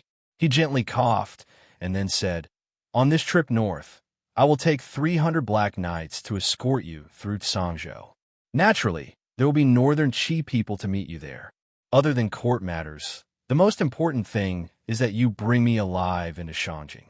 After entering Shangjing, don't find anyone else. Go directly to the Temple of Tianidao to find Haidang. Listen to her arrangements for the rest." Fan Xian raised his head and glanced at the bare-chested young man chopping wood in the corner of the courtyard. The young man's life was full of vigor, but there was still immaturity between his brows. It was impossible to tell how old he was. Deng Ziyu followed his gaze and furrowed his brows. "Haidang can arrange it, but after the Northern Qi people find out, will they have any thoughts?" Fan Xian's expression was calm as he said, "The Northern Qi people's thoughts have nothing to do with us. I'm just sending him over." Deng Ziyu hesitated for a moment and then said probingly, "But if you return him to see Lily, how will you control him in the future?" He was Fan Xian's trusted aide, so he knew the story of how the commissioner had forcefully taken this young man from the director. He also knew that this unremarkable young man, who had been locked up in the little courtyard for almost 2 years, was actually the younger brother of the current Northern Qi imperial consort, Sea Lily. There are many ways to control him. Right now, I don't need this method, so I might as well be generous. It will be more comfortable for everyone to work together, Fan Xian said with a smile. In his heart, however, he was thinking that the interest between him and Northern Qi had long been intertwined. Whether a hostage was there or not, it didn't make much of a difference. Sea Lily's brother had long lost the importance he once had. Deng Ziyu no longer had any objections. Fan Xian waved his hand and summoned the young man over. Looking at the unfairness and hatred that had yet to be smoothed out on the young man's face, he warmly said, "You are about to go to Shangjing. Is there anything you want to buy for your sister?" The young man spat on the ground. Fan Xian and Deng Ziyu both laughed. Fan Xian looked at him and shook his head. "After you go to Shangjing, change your temper. I don't want you to cause trouble for your sister. Also, don't blame me for locking you up for 2 years. You also know about the problems of your past. If I hadn't locked you up, you would probably be long dead. After you go to Shangjing and see your sister, remember to say hello to her for me." Suddenly, he thought of the journey he had taken with Sea Lily in the same carriage 2 years ago. His thoughts wandered slightly, but he immediately calmed down and said, "Say thank you for me." The young man didn't quite understand and scratched his head. He had only seen Fan Xian a few times and had always been locked up in the courtyard. He didn't know the rumors outside, but he knew that this young noble was certainly an important official in Qin Kingdom. However, he seemed a bit too young. He was a bit surprised that this noble surnamed Fan seemed to be very familiar with his sister, whom he hadn't seen in a long time. It was as if they had a friendship.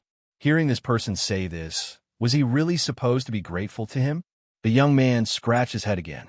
When the sky darkened, Fan Xian and Wang Qinian left the courtyard and got into the carriage. In the carriage, Fan Xian looked forward and smiled mischievously. "Lao Wang, your house is also in this area. Why haven't you invited me to sit?" Wang Qinian looked at the smile on his face and felt a pang in his heart. He remembered when he had peeked at the love letter between Fan Xian and Haidang and Fan Xian's last threat. In a trembling voice, he said, "Sir, my daughter is still young. Let's wait a few more years." Fan Xian paused and almost spat out a mouthful of blood. He glared angrily at the old man and thought, "What kind of beautiful girl can you give birth to with your appearance?" It was just a joke. However, under Wang Qinyan's heavy worry, his ability to be a supporting character had clearly decreased. The carriage stopped at the back door of Wang Qinyan's house. There was no one in the carriage, but there was no one in the manor either. Two commoners with ordinary faces wearing coarse cotton jackets appeared in the alley opposite the manor of an imperial relative in the south of the city. The two of them had their hands in their sleeves and were half crouching on the ground chatting. However, the content of their conversation did not seem very casual. "It's this family. Almost all of the Empress's relatives have died. This is a very distant relative. What's the use of knowing?" Chapter 480. Of course, Fan Xian could not pretend to be an unhygienic commoner and stand guard in front of the imperial relative's manor for 18 days. He was only confirming with Wang Qinian that the hidden line was indeed as they had calculated. They had no intention of investigating further down this line. Furthermore, he knew that today was the 7th. After confirming with Hong Zhu on the 20th, he would have to leave Jingdo at the beginning of February and head to Jiangnan again. There was too little time in between. It was impossible to grasp any pattern. The only thing he could rely on was Wang Qinyan's unfathomable tracking skills. After confirming the target, the two of them left the entrance of the imperial relative's manor and returned to the back door of the courtyard in the old city. Although Fan Xian was interested in seeing Wang Qinyan's daily life, these days had been rather tense. He didn't have much time to enjoy life. With a wave of his hand, he climbed into the carriage. All of his equipment was left in the black carriage. He took off his outer clothing and checked his sleeve crossbow and medicine pouch. Only then did he take out a cosmetic box and carefully apply it to his face. He then used the Overwatch Council's special glue to stick the corners of his brows down. Immediately, the distance between his eyes and brows changed. He also added an unremarkable mole on his chin. The elegant young master immediately became an unremarkable passerby. The carriage stopped outside the Lotus Pond Square in the west of the city. Fan Xian and his people had long gotten off the carriage and merged into the complicated crowd in the west of the city. The area of the west of Jingdo was not large. Compared to the other cities, it was not rich enough, quiet enough, or noble enough. Particularly, the area around Lotus Pond Square was a slum district. The people who lived there all day long considered the problem of survival. Only when there was food in the family storeroom would people consider things like etiquette and morality. Thus, the people in the square did not have a bit more integrity to stand in the turbid world because of the name Lotus Pond Square. On the contrary, it was a mix of dragons and snakes. There were all kinds of shady business. Passerby Fan Xian used the rain hat at the back of his clothes to block out the small snowflakes. With a dark expression, he stepped through the mud in the alley toward the depths of Lotus Pond Square. His expression did not attract much attention in Lotus Pond Square. The commoners on the side of the street and the shopkeepers in the shops couldn't be bothered to glance at him.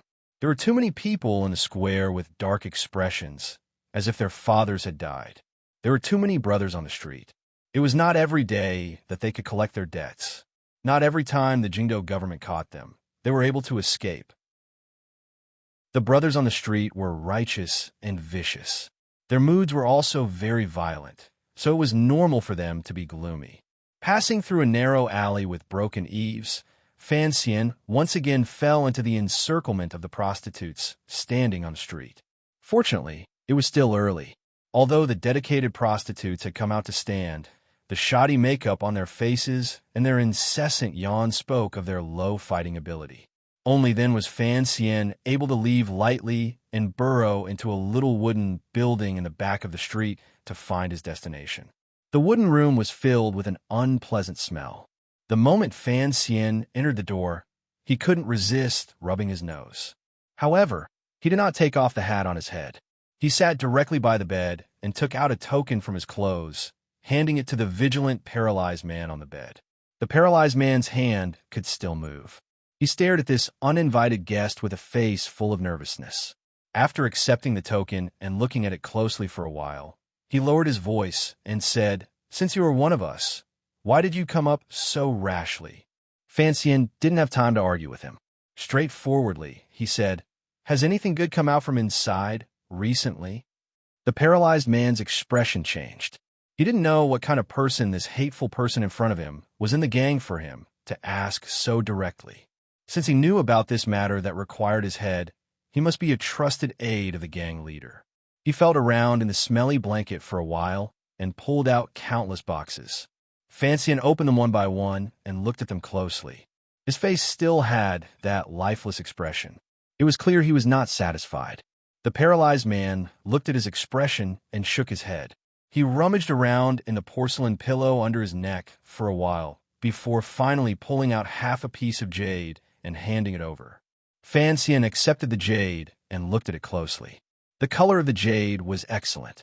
It was warm and sparkling. It was truly a good item. Furthermore, the cloud patterns carved on it were clearly a royal item. He nodded his head with satisfaction. Not bad. This kind of good thing, the more the better. The paralyzed man smiled proudly. Fan Xian also smiled in his heart. He knew that the paralyzed man in front of him was not as pitiful as he appeared on the surface. Jingdo was the place where the distinguished and wealthy gathered, particularly the royal palace. Since ancient times, tens of thousands of people had provided for the emperor and various nobles. The eunuchs and serving girls who served the emperor and nobles would secretly steal these things out to feed the dark members of the people under heaven. It was like this in the royal palace, and it was also like this in various large manors. Furthermore, there was too much money and jewelry that could not see the light of day that needed to be laundered in exchange for land deeds in various provinces and counties.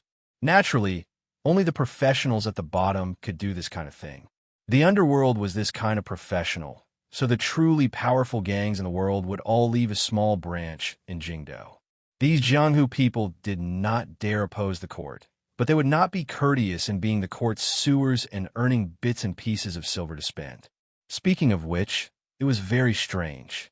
It was because these Jianghu people were unusually peaceful that Jingdo still did not have any famous names in the underworld. The Hulua gang was a very unremarkable gang responsible for taking over the stolen goods in the royal palace.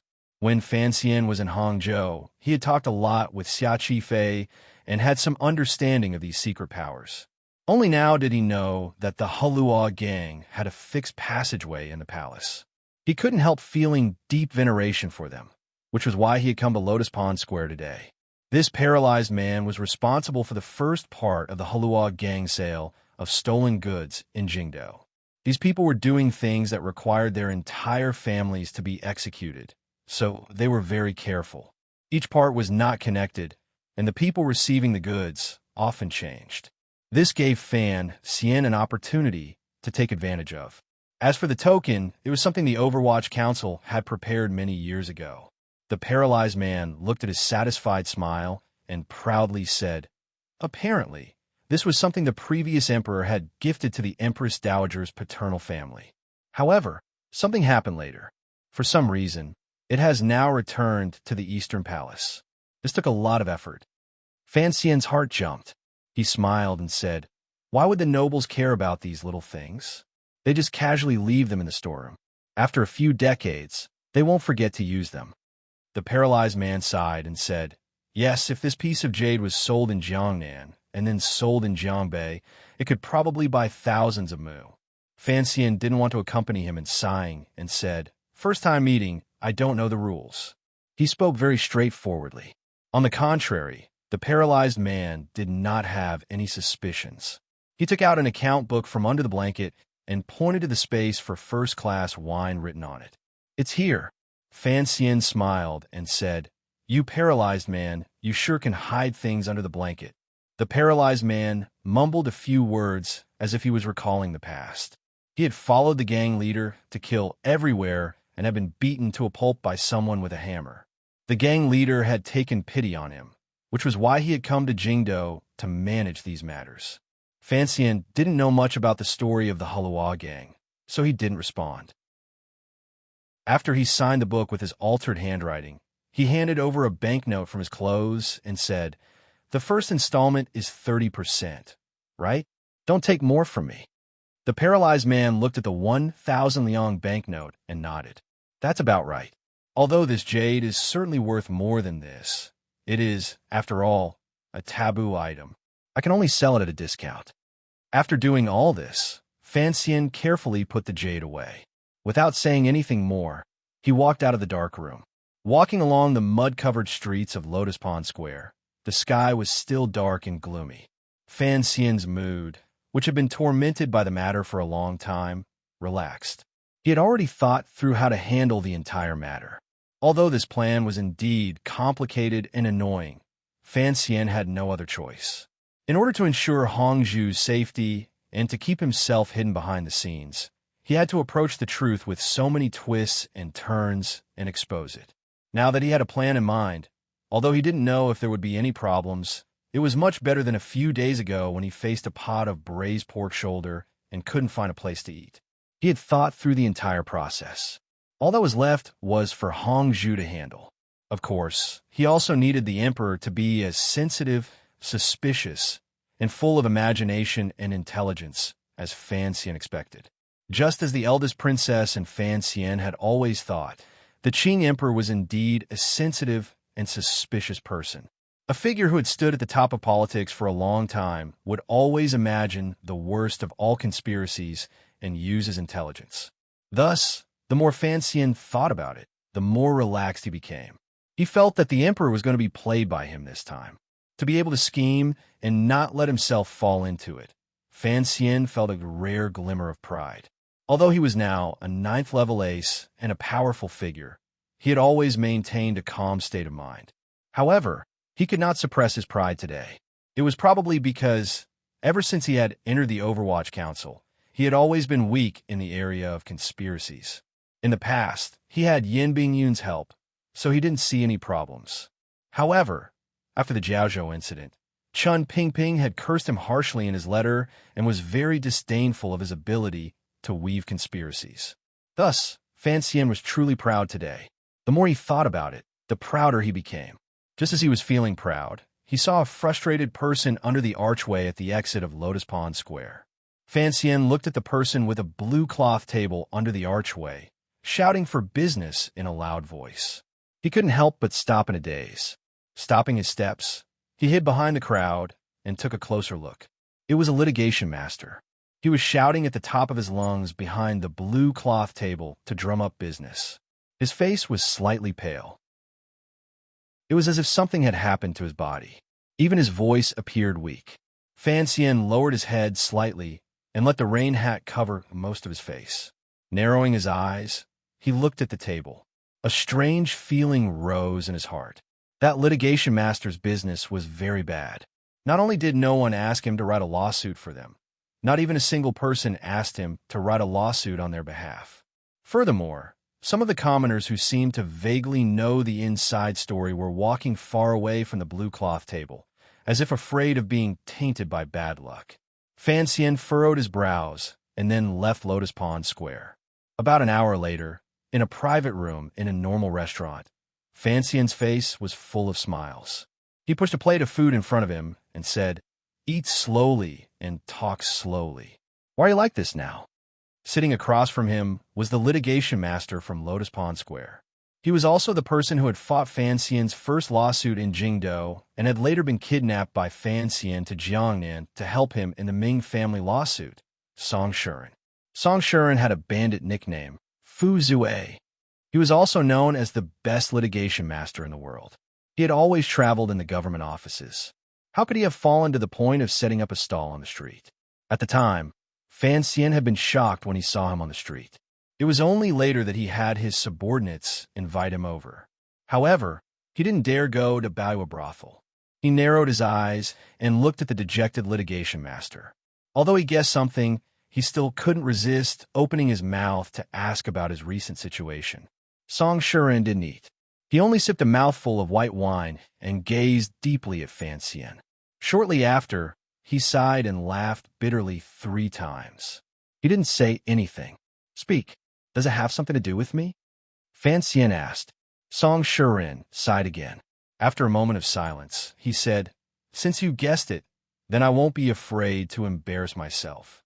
After returning from Jiangnan, the people in Tongren and the other streets knew of my glory in Jiangnan and looked at me more highly. They also knew that I was working for you, so they all nodded and bowed to me. However, later, the rumors changed. For some reason, not only did no one ask me to fight a lawsuit, even my good friends all left me. You don't know why? Fan Xian sighed. You and I both know why. Song Shuren forced a smile and said, even if I knew, would I dare to go around crying injustice? Fan Xian fell silent and listened to Song Shuren's sorrowful and cold narration. Only then did he know that the once best litigation master in the world had lived such a wretched life in the next few months.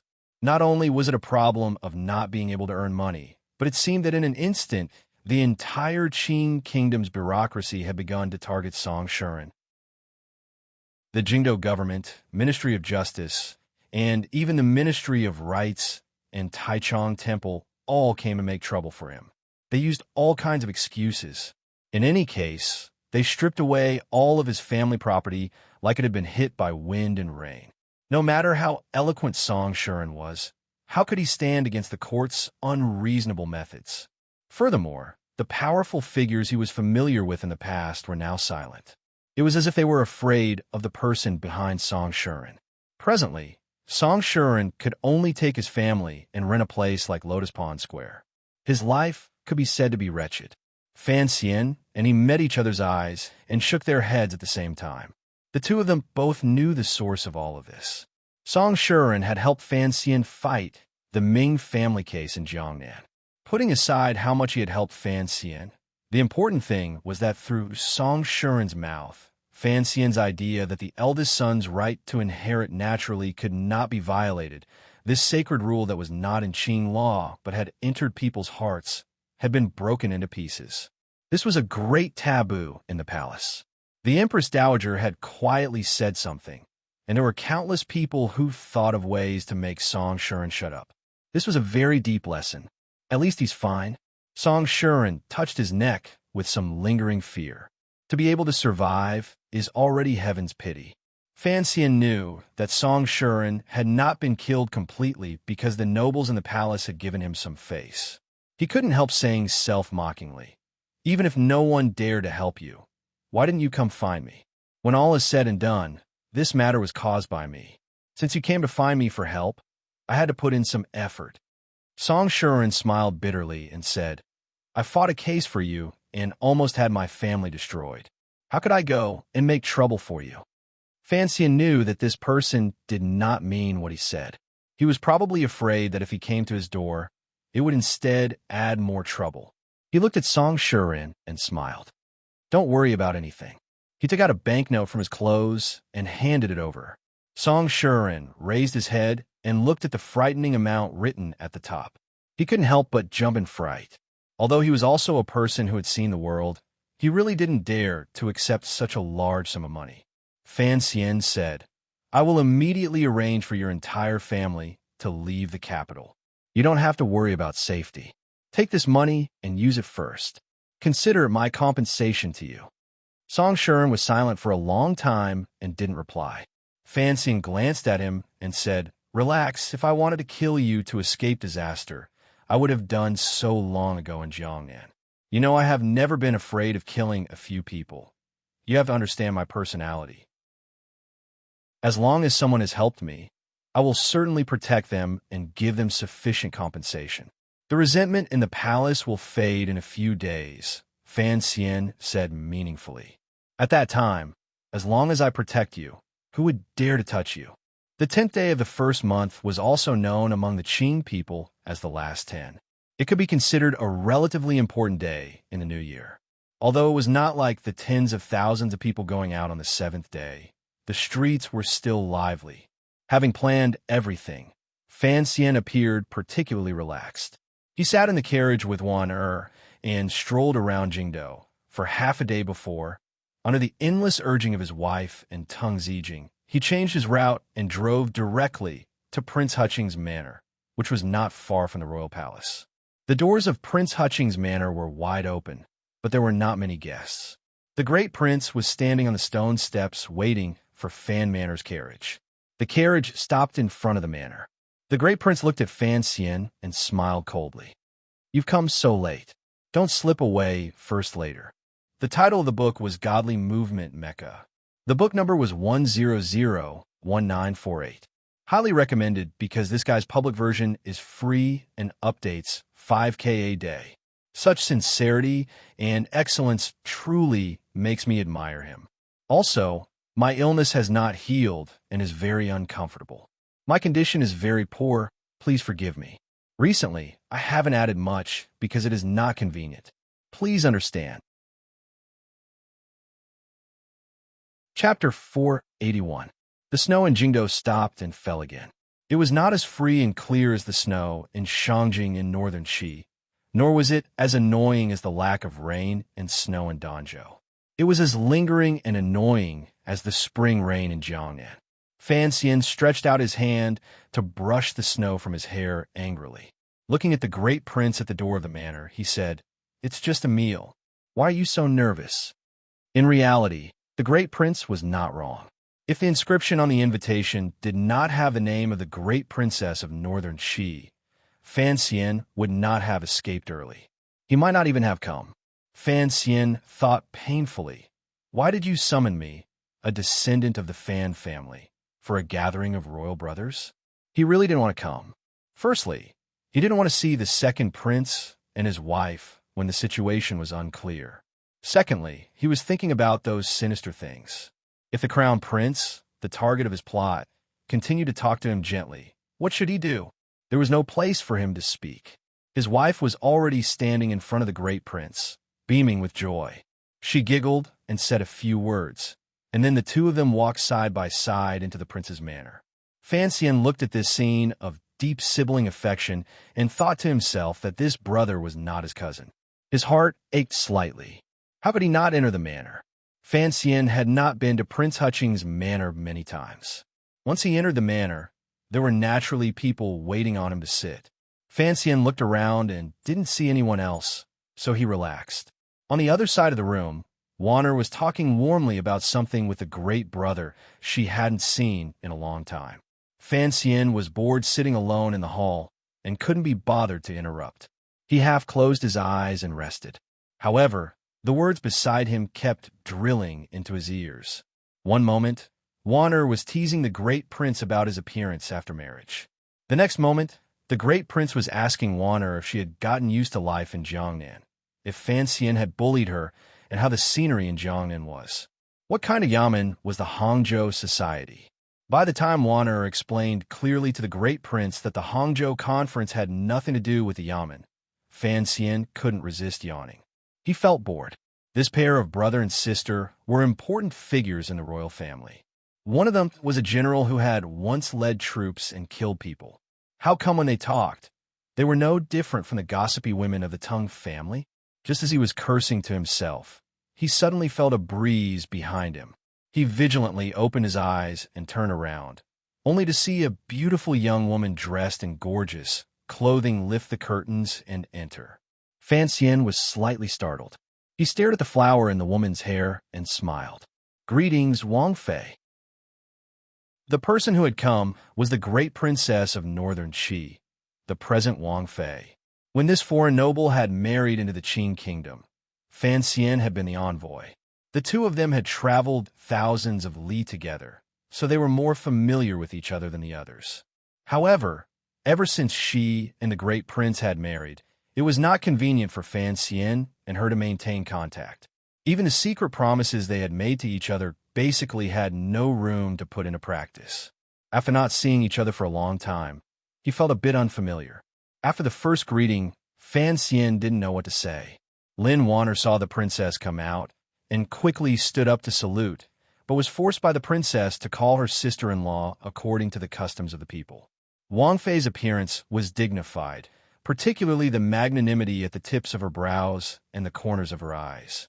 It made one feel amiable and happy. However, at this moment, her calm gaze turned and stared at Fan Xian. Revealing a strange expression, she said, "I haven't seen you in a long time. How have you been?" Fan Xian was facing her. He had long seen the glimmer of severity and anger in the gentleness in her eyes. Additionally, she had called him Little Duke twice. He knew she was angry. However, he knew that Wang Fei's anger had nothing to do with the matters between a man and a woman.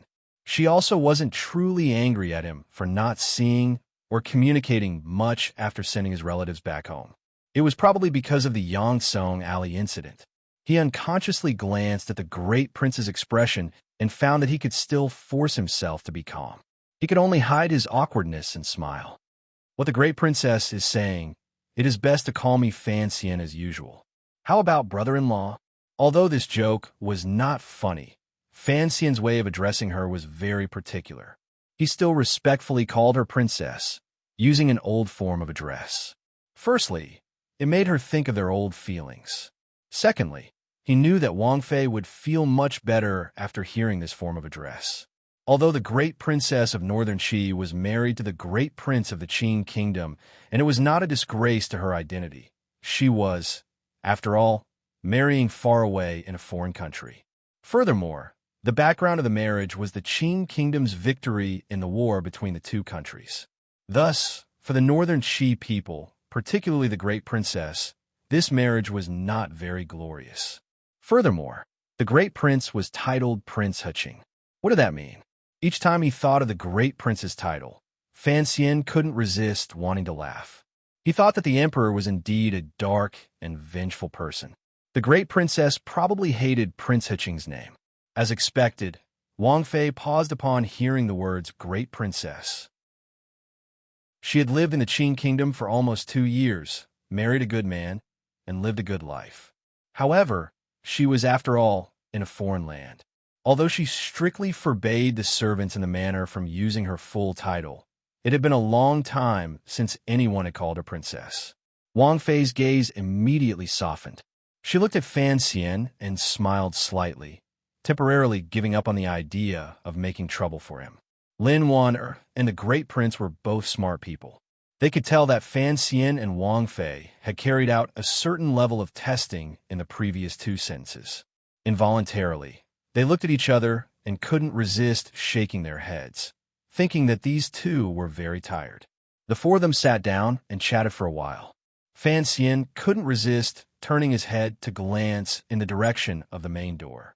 Shaking his head, he said, I said I came early today, but Wanner insisted on rushing me. Everyone is here, just waiting for you. The great prince glanced at him and said, You, as a new duke, have a lot of face to have 2 princes waiting for you. Fan Xian was slightly surprised. The crown prince will not come today, the great prince explained. The great prince explained and said that Changqian had already sent a valuable gift. The second prince, the second princess, and the Hongqing siblings had already sat in the back garden. The crown prince not coming made Fan Xian feel much more at ease. He knew that this was a normal thing.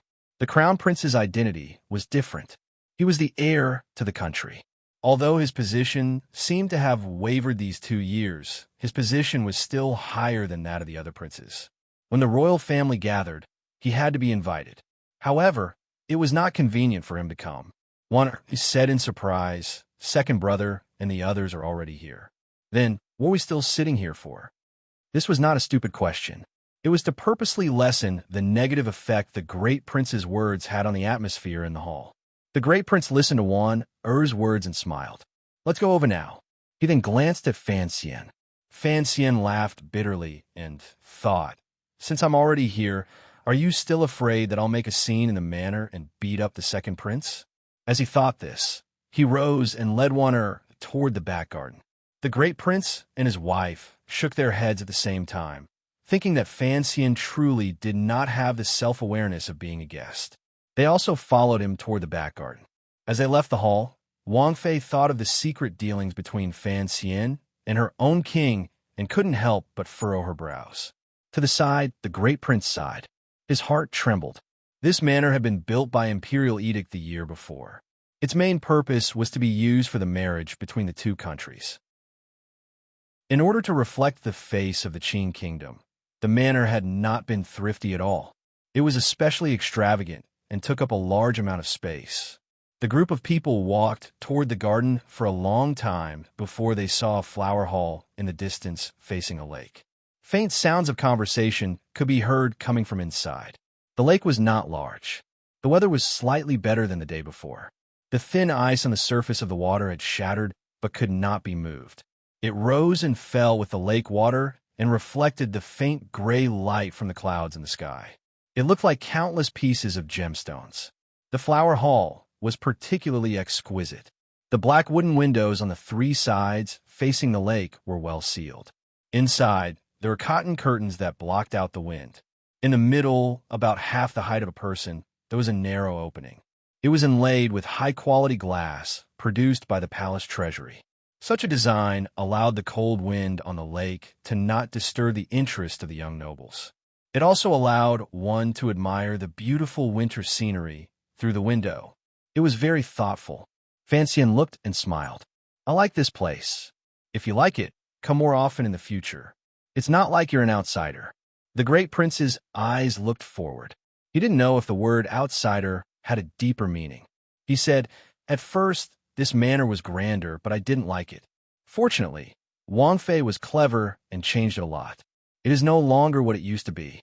If you really like it, you should go visit her. Fan Xian turned his head and glanced at Wang Fei. He smiled and didn't say anything. The great prince said with a bit of pride, it doesn't matter if other people say I'm henpecked.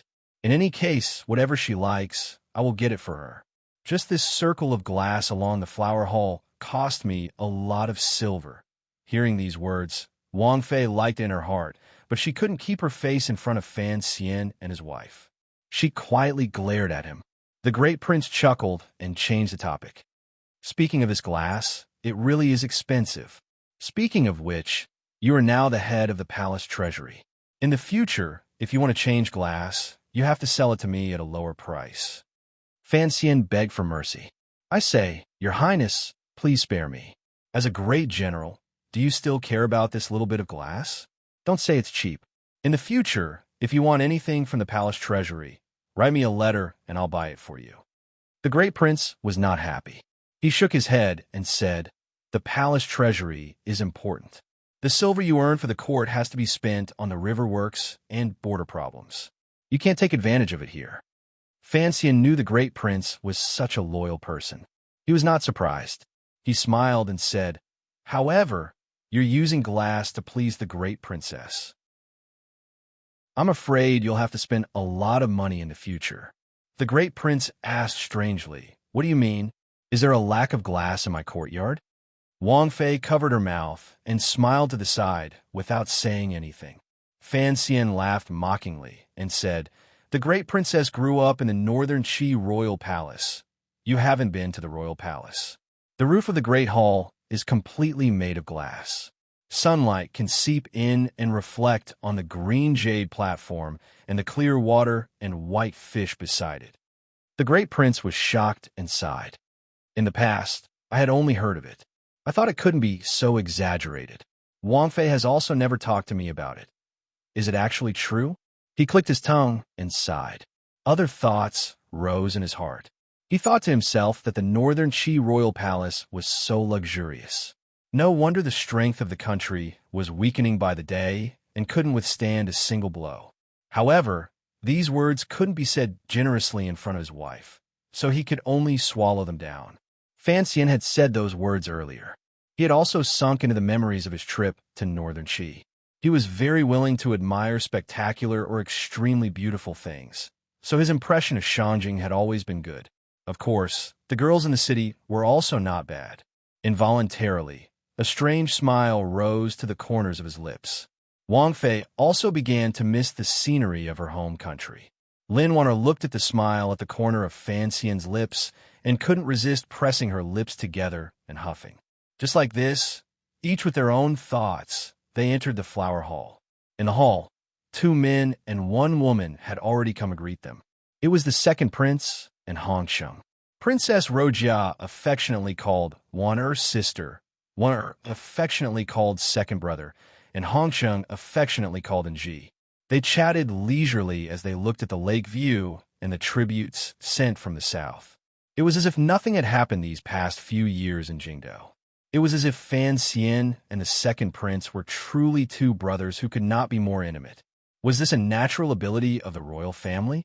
As Fan Xian sighed in his heart, he listened to everyone's conversation. He knew the true meaning of the great prince's banquet. Furthermore, he was worried that Hongsheng would once again step onto the second prince's boat. Although he was also very good at this kind of conversation, he was still not as used to it as those who had grown up in the royal family. He begged for mercy and ran off to pee. In the corner of a small courtyard not far from the flower hall, Fan Xian, who had been brought here by a servant, was shocked. He looked at the girl who came out from inside, the girl whose eyes were as bright as jade, without a trace of impurity. Fan Xian waved his hand to have the servant leave. Looking at Yi Ling whose face was full of shock and whose hand was still at the waist of her dress, he said with both amusement and anger, "Girl, you should pay attention to your appearance. Don't you know to tidy up in the inner room before coming out? How can you let the servant see you?" Yi Ling covered her mouth and smiled. "I look like this, teacher." Once the words left her mouth, the two of them froze at the same time and sank into silence. Only now did they remember that after not seeing each other for a year, Yi Ling had long married and become a Wang Fei. She was no longer the unruly little girl who pestered Fan Xian to fight. Could Fan Xian still be her teacher? Chapter 482. Walk with me. Fan Xian extended his right arm and made an inviting gesture. Yi Ling stared at his face in a daze. Shortly after, she smiled and turned her head to glance at the room in the corner of the courtyard. With a teasing smile, she said, "Why aren't you in a hurry now?" Fan Xian laughed loudly. "It's just a pee escape." Yi Ling took a few steps forward and walked shoulder to shoulder with him. Tilting her head, she looked at him with her bright eyes and asked curiously, "Teacher, does the conversation in the flower hall make you so uncomfortable?" Hearing the word teacher again, Fan Xian's heart warmed for no reason. After a moment of surprise, a warm smile rose to his face, and he replied, "You know me, I'm not used to that kind of situation. How have you been in Jiangnan?" Yi Ling pulled back her shoulders and followed by his side. "I know something happened on the way back. I should have gone to see you, but..." It wasn't that she wanted to say something but stopped. She helplessly closed her mouth. The entire Qing kingdom was guessing the truth behind the attack in the valley and who the true killer was. Many people had once cast suspicious gazes on the second prince. After Yi Ling learned of the assassination attempt on Fan Xian, she couldn't help but be shocked and worried. She had even privately asked her husband. Although she had received the second prince's guarantee that the valley incident had nothing to do with him, given the present situation and Yi Ling's Wang Fei status, it was indeed not convenient for her to visit the Fan Manor. Fan Xian smiled and very naturally patted her shoulder. "I'm a sturdy person. How could something happen to me so easily?"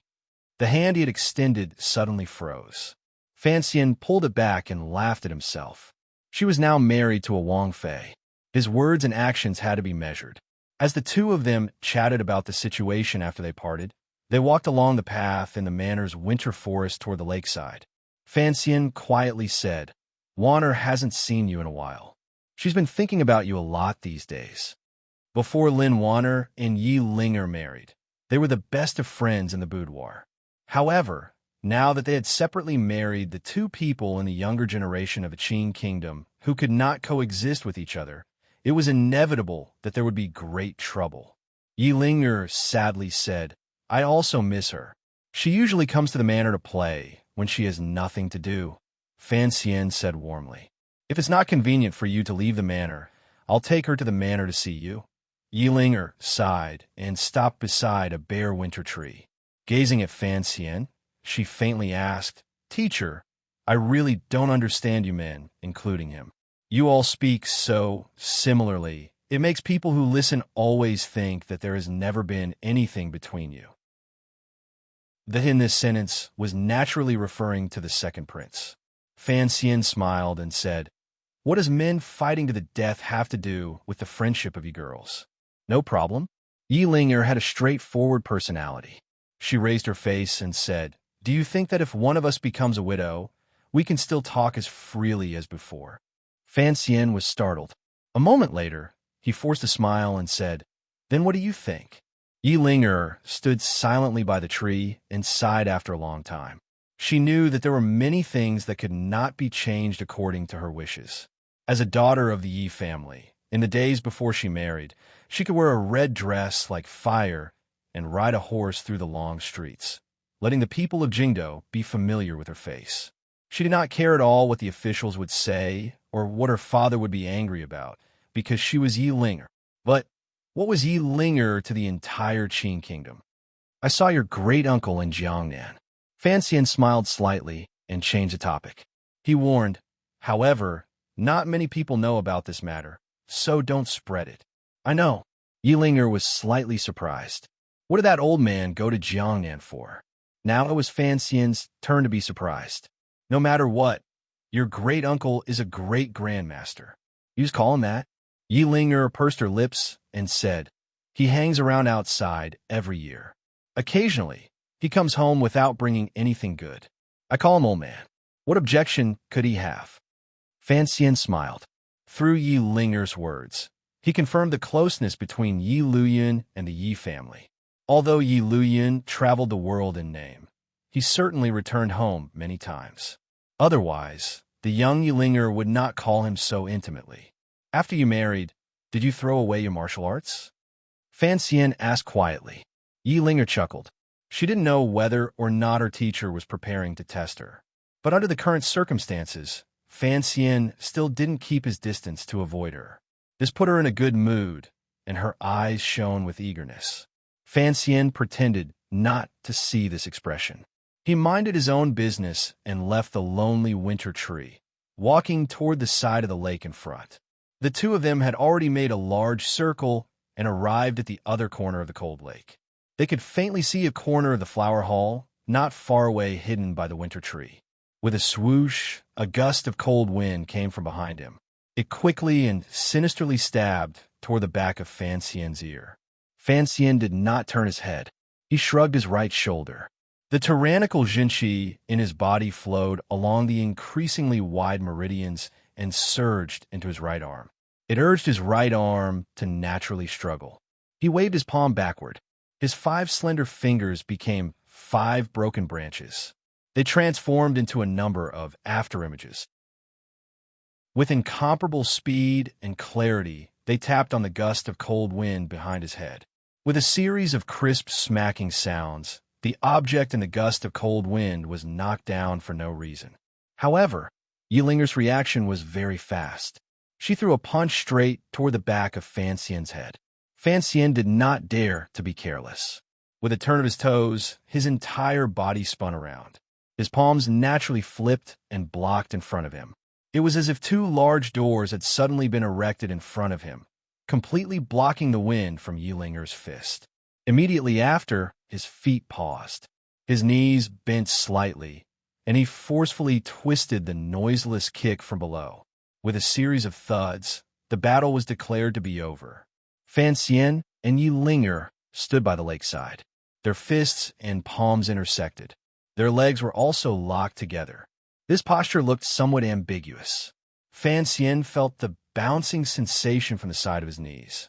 Very naturally, his heart swayed slightly, and a few other feelings arose. He coughed and separated from Yi Ling. He smiled and said, still too slow. Yi Ling unwillingly withdrew her unsheathed knife and said, "That's because you were too fast." Fan Xian's gaze unintentionally lowered. He looked at the cute embroidered cotton boots on Yi Ling's feet. He imagined that if he had moved a little slower earlier, that little foot would have kicked his lower abdomen. Presumably, it would not have felt good. In the future, don't use this kind of trick. It will ruin your future generations, he teased. Yi Ling huffed and said, "Master said that the so-called little tricks are just the 3 words shameless. No wonder this kick didn't hit you. Only now do I understand. You like to use these kinds of sinister tricks. Of course, you can guess my next step." Fan Xian was speechless. When the two of them had fought earlier, Yi Ling had used Fan Xian's little tricks. What Fan Xian had used was the Yi family's coffin breaker, the simplified version of Great Grandmaster Ye's flowing cloud Sanzhou. Although Yilinger was a rare 7th-level ace among women, in front of him, she had no room to show off. Yilinger suddenly asked in confusion, "Master, although that stab from behind was a feint, why did you dare to use Sanzho to directly deflect it?" Fanxian glanced at her and laughed unhappily. "Since it was a test, of course you wouldn't use any poison weapons. What was I afraid of? Also, your little tricks weren't vicious enough. In the end, your fists and palms were restrained, and the hairpin on your head could also be used to kill people." Yilinger glared at him. "Then wouldn't it all be gone? This is the great prince's manor. Where am I going to find a servant girl to comb my hair?" Fanxian laughed loudly and said, "Then there's still a mouth left that can bite people. Is my master a big dog?" Yilinger was a little angry. "As a master, don't you know how to be a little more lenient?" Fanxian looked at the stubborn girl and couldn't help but think of 2 years ago on the streets of the capital, when he had broken her nose with his fist and made her squat on the ground crying. He laughed happily. After a moment, he suddenly opened his mouth. "In the future, don't call me master. Although I have no objections, you are, after all, a princess." The matter of Yilinger and Fanxian calling each other master and disciple was, in fact, well known to all the nobles in the capital. They treated it as child's play and didn't pay it much attention. Even Yizhong himself had never raised any objections. But now that the situation had changed, and Yilinger's status was even more noble, Fanxian's suggestion was a matter of course. Yilinger didn't like it, and said in a huff, "So what if I call you master? If that doesn't work, then you can call me master. In any case, the Yi family Sanzho cannot be taught to outsiders." Fanxian stopped and smiled bitterly. He knew that Yilinger was speaking the truth. He had learned the coffin breaker from her, and he had truly taken advantage of her. He couldn't say anything more to distance himself from her. The two of them walked along the lakeside. Ever since Yilinger had become a princess, she had never had the opportunity to go out in public and fight with others for fun. Today, she had occasionally fought with her master. Although it was only for a moment, she was still unusually excited. With great difficulty, she calmed her emotions. After a moment, she suddenly said, "Master, my father has also returned to the capital." Fanxian was startled. He understood what she was reminding him of. "The people in the old military all hate you now." Yilinger looked at him with a not-quite-there smile. Fanxian shook his head and smiled bitterly. No matter how valiant his power was, as long as the military still stood against him and the Yi and Qin families were still alive, he would not be able to deal a fundamental blow to the second prince. He would also not be able to completely eliminate the second prince's strong desire to take the throne. Yizhong had only returned to the capital to report on his duties, but he, as well as Yi Luyun behind him, had already become the second prince's pillars because of his relationship with Yilinger. "It's not easy to stop for a few days. I don't want to hear any more bad news from your mouth." Yilinger was silent for a moment, and then said seriously, "Master, no matter what, I am still a lady of the Yi family. I will stand on my father's and his side." Fanxian paused and thought for a long time. He then said very seriously, "That is something that should be done. Believe me, I am speaking from the bottom of my heart." A glimmer of sadness appeared in Yilinger's eyes. She knew that Fanxian's words came from the bottom of his heart. She also knew that it was difficult for their positions to soften. "You see, the ice on the surface of the lake will eventually melt." Fanxian suddenly smiled and said, "Who says the matters of this world are so certain?" Yilinger's face broke into a smile. Her eyes emitted a clear and joyful light, like jade. She nodded her head heavily. Not far across the lake was the flower hall with its windows open. It could be seen that a few people were chatting inside. Fanxian pointed in that direction and teased Yilinger beside him. "We are strolling on this side of the lake. It is really not proper. If the people in the pavilion saw us, who knows what they would say?" Although the customs of the Qin kingdom were open, it was not appropriate for men and women to be alone. Yilinger looked slightly embarrassed. Fanxian continued to tease her. "Do you think the second prince is already exploding with anger? And he still has to maintain that shy and calm smile on his face? Don't forget, You also smile like a ghost every day. Yi Linger was angry. Also, think about what Wanner is thinking. Wanner is a good person. Fan Xian sighed. She always urges me to find a few sisters to accompany her. After these words came out, Fan Xian cursed in his heart. This teasing had already exceeded the limits between teacher and disciple. Other than the ambiguity, there was also a bit of impetuousness. She was no longer the virgin girl of the past. She was a Wang Fei who was already married. As expected, Yi Linger paused for a moment before understanding what he was saying. After her shock, she became angry. She clenched her fist and hammered it toward his head. Fan Xian knew that his habitual hooligan habits had flared up. He felt very ashamed. He did not dare to fight back. Turning into a stray dog, he ran along the side of the lake in a panic, wanting to hide in the flower hall. In the flower hall, the narrow window that was half the height of a person was open. The cold wind from the lake blew in, but it was turned into a fresh and pleasant spring air by the warm cage. The men and women of the royal family in the hall were chatting about interesting things from their childhood. Later, someone rushed to notice the man and woman on the other side of the lake. The great Wang Fei smiled slightly and said, "Look, what are they doing?" The great prince raised his gaze and looked over. His expression changed slightly. Shortly after, he smiled and explained, "That kid has always considered himself to be Linger's teacher. I'm afraid he's teaching someone a lesson again." The great Wang Fei smiled and glanced at the second prince's expression out of the corner of her eye. Li Hongsheng was holding a cup of wine. Drunkenly, he moved closer to the window and saw the scene of Fan Xian and Yi Linger standing and talking by the lake. He couldn't help but smile and say, "These two are both barbarians. Don't look at how nice they are talking at this time. Who knows, they might start fighting in a moment." Rojia also moved closer to look with interest. She said enviously, "I also want to learn martial arts from Brother Xian, but he won't let me. How unfair." Everyone in the flower hall was looking at the young man and woman on the other side of the lake. Only the second prince and Lin Wanner were together eating desserts and talking quietly. It seemed that they did not care at all what was happening over there. The great Wang Fei turned her head to look at this scene. She couldn't help but have a strange feeling in her heart. Did these two not have any thoughts? The great prince looked at the other side of the lake and shook his head. In a low voice, he said, "The girl of the Yi family is married, but she still likes to cause trouble everywhere. Second prince, you have to control her in a manner. This Fan Xian is also too much." He didn't like it, but he didn't want to say much. The second prince was squatting on a chair and slowly chewing on an osmanthus cake. He said indistinctly, "What is there to control? After being cooped up in a manor for a year, this girl has gone crazy from wanting to beat people up. Fan Xian is just right here to be a sandbag, so I won't be taken advantage of in a manner." Beside him, Lin Wanner nodded and said, "Two adults, yet they are born with childish tempers. When do they not end up fighting each other when they meet? Don't worry about them. Let them fight. In a moment, they will fight back." Hearing these words, the great prince and his wife looked at each other and thought, what kind of explanation was this?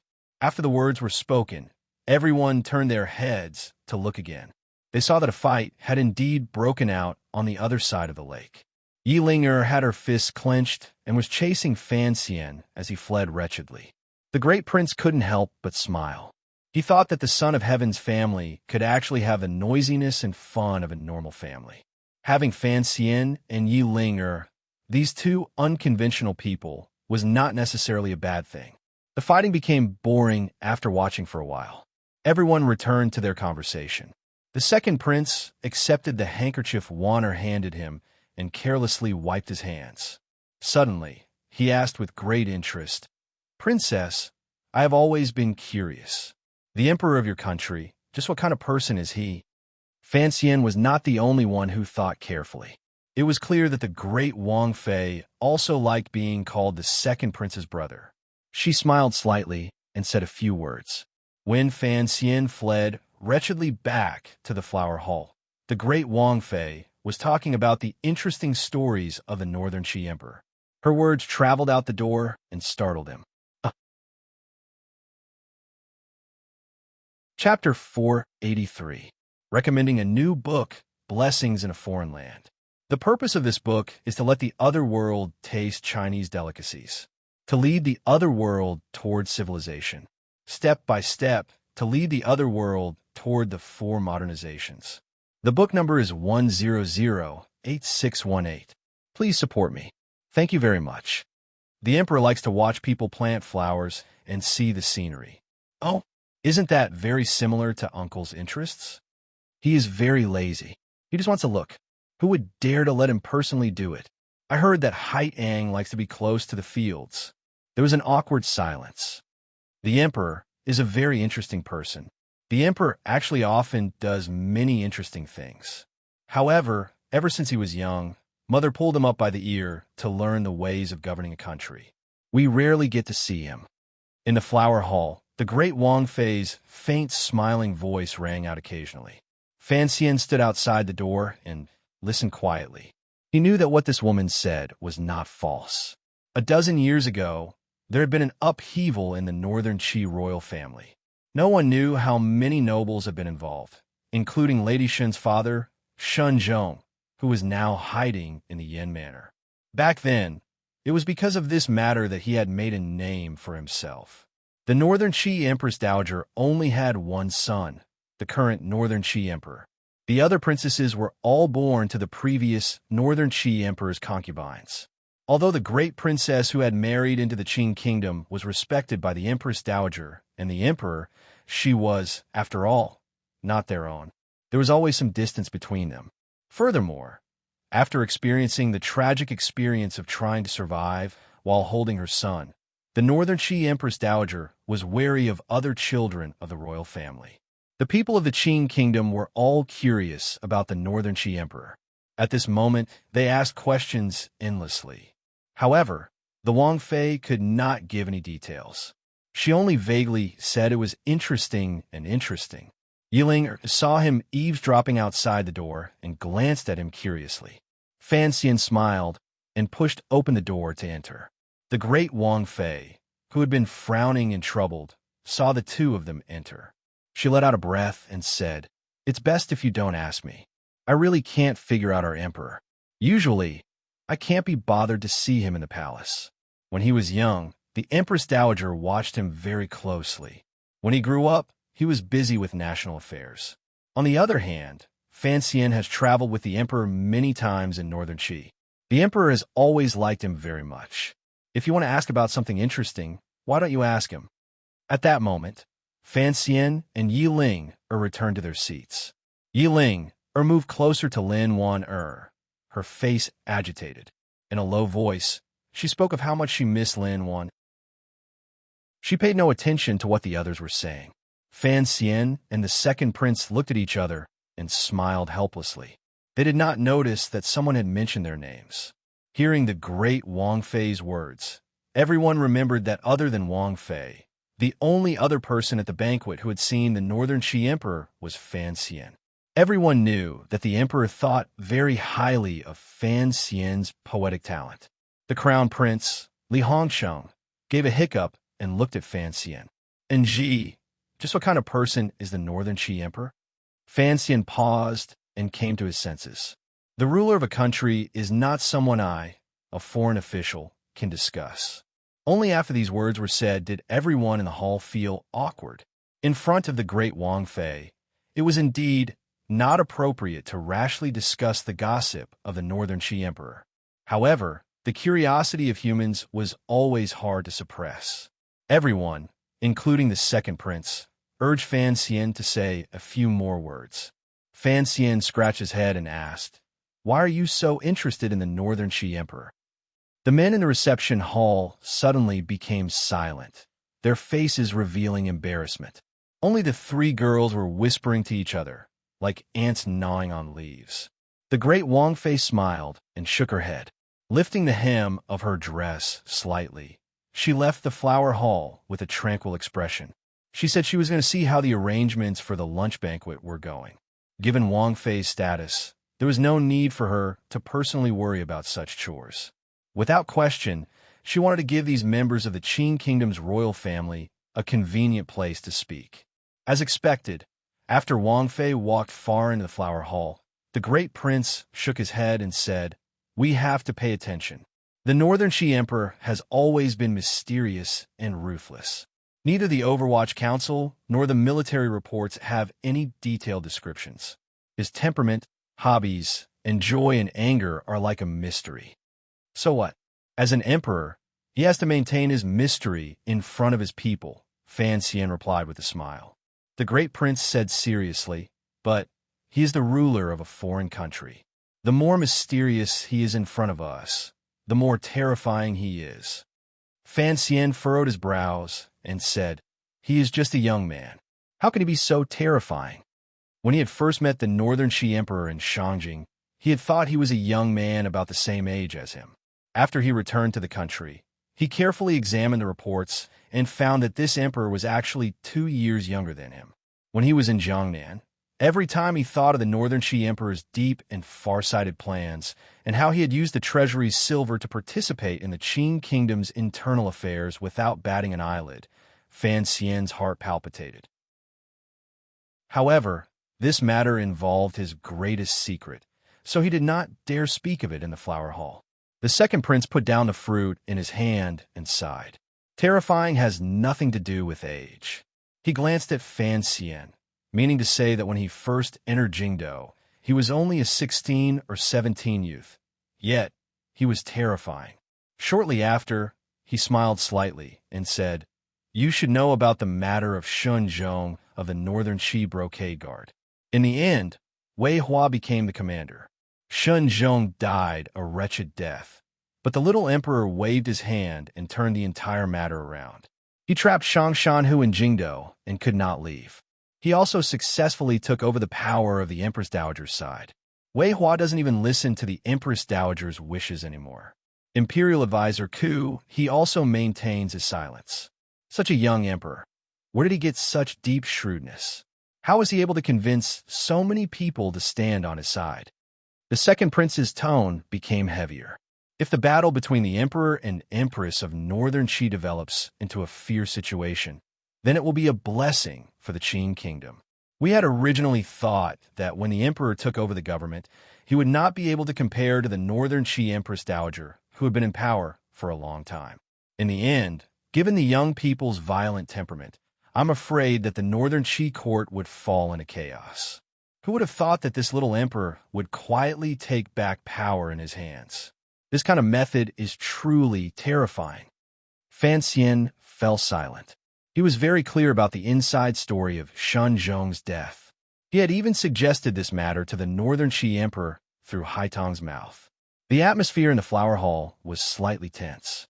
The three girls knew that the men were talking about national affairs, so they tactfully kept their mouths shut. The crown prince, Li Hongsheng, no longer had any excess drunkenness in his eyes. He furrowed his brows and said, "The Northern Qi Emperor is the ruler of a country. He does not like women, nor does he have any bad habits.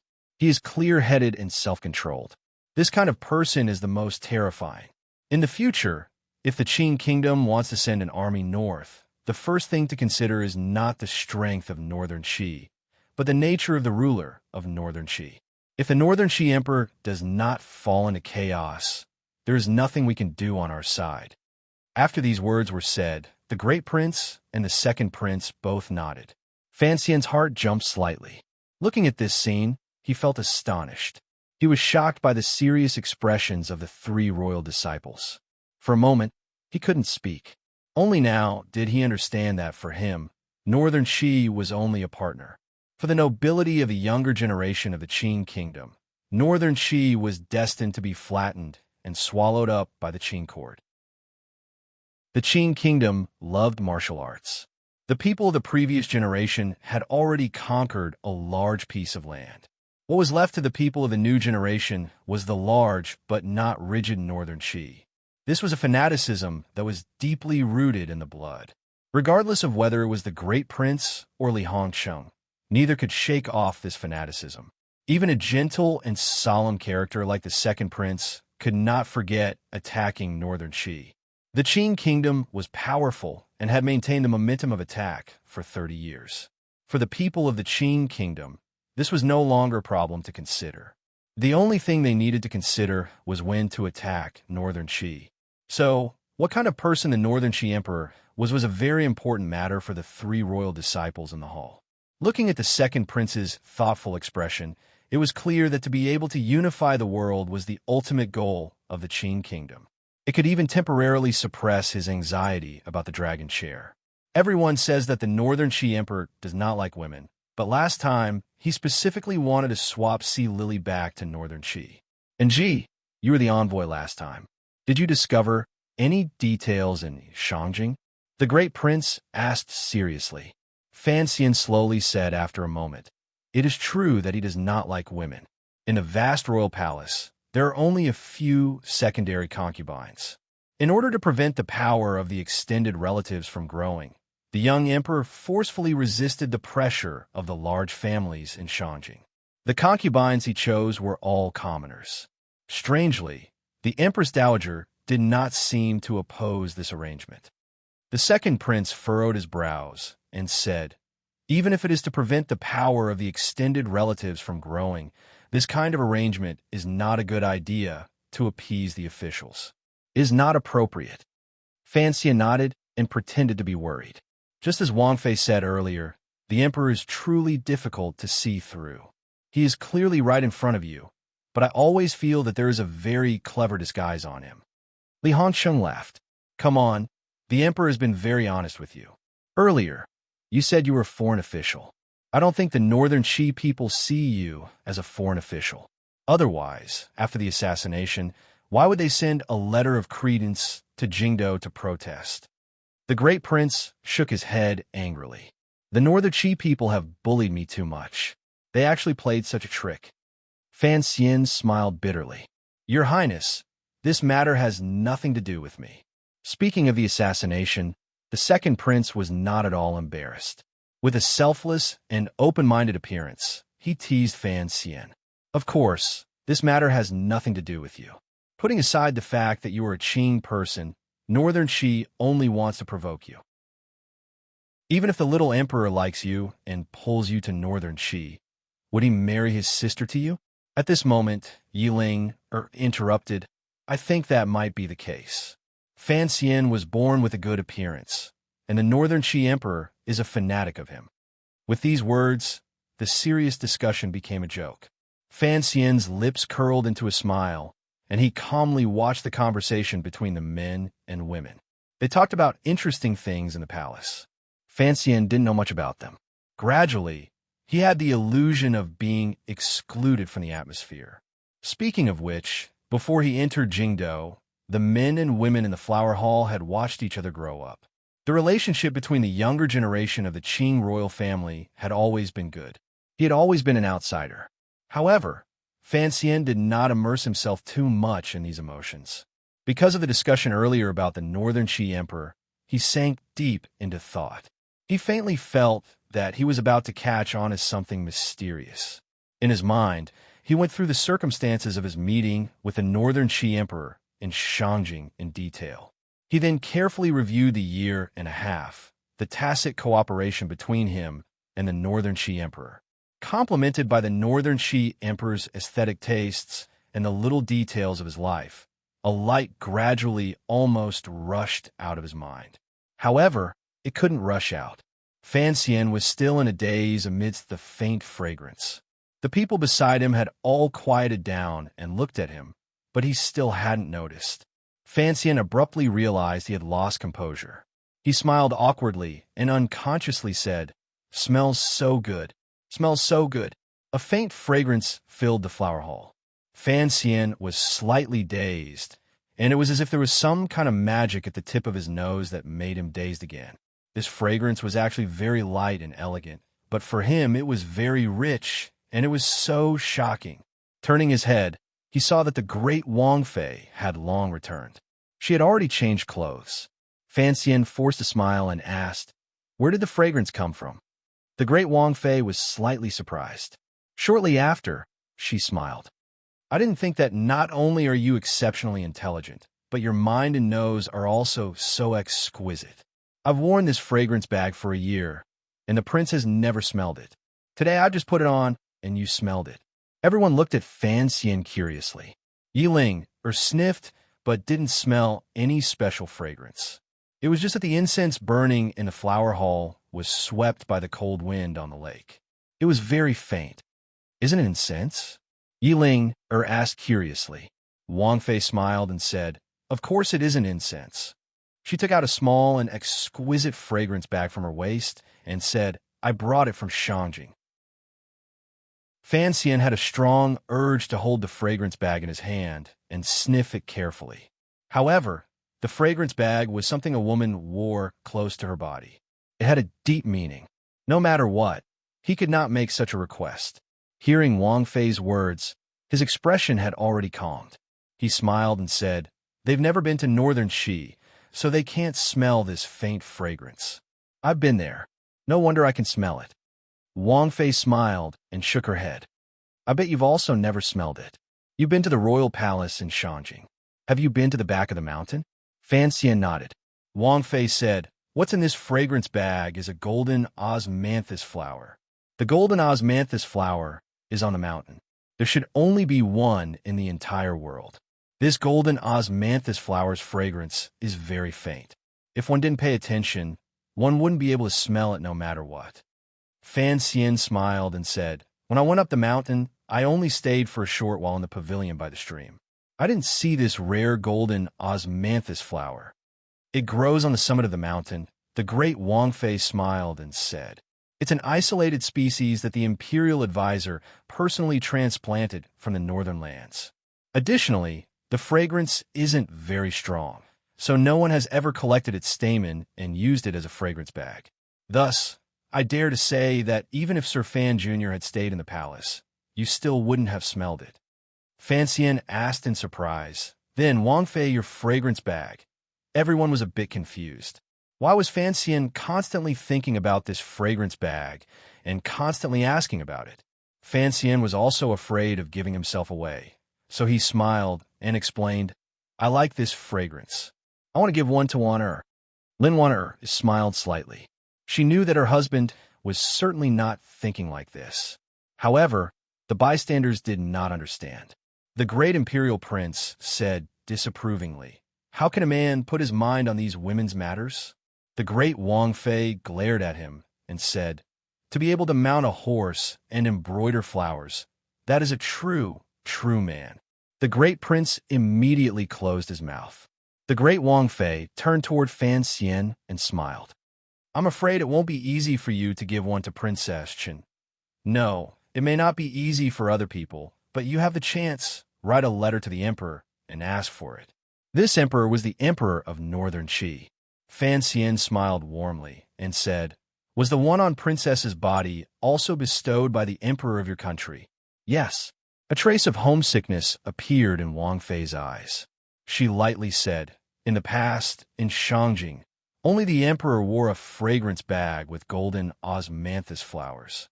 He said he liked this kind of light and refreshing smell. The night before I left the capital, the emperor bestowed the fragrance bag he always carried on his body to me, so that I could remember the taste of my homeland in the south. The atmosphere in the flower hall became slightly sentimental because of Wang Fei's light words. Fan Xian's gaze flashed across the fragrance bag. He smiled and didn't say anything more. After eating and chatting in the great prince's manor, it was already dusk. During this time, under the great prince's arrangements, Fan Xian and the second prince had another deep conversation in the study.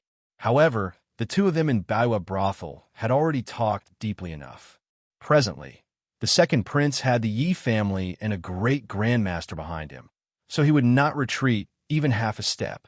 Although Fan Xian knew that his situation was as the second prince had said, that he appeared to have as much power as a mountain, in reality, he was as precarious as a pile of eggs. However, he was in the world and had no choice. Even if he wanted to withdraw and retreat, it was impossible. At least, the Qing emperor would not allow it. The second prince gave him one last deep glance and slowly said, Enji, there is something I must remind you of. Without question, you are the biggest troublemaker in Qing Kingdom these 2 years. You know what happened back then? Why did father allow you to live and grow up in Danzhou? and not simply clean up all the trouble. Fanxian lowered his head slightly and thought that the second prince was indeed a powerful figure who was very good at persuading people. If one did not consider Uncle Wu Zhu's threat to the emperor, the Qing emperor's secret protection of his growth could only mean one thing. Although the emperor was heartless, he would always have some pity for his children. Father would not allow us brothers to do anything too intense. The second prince looked at him and said quietly.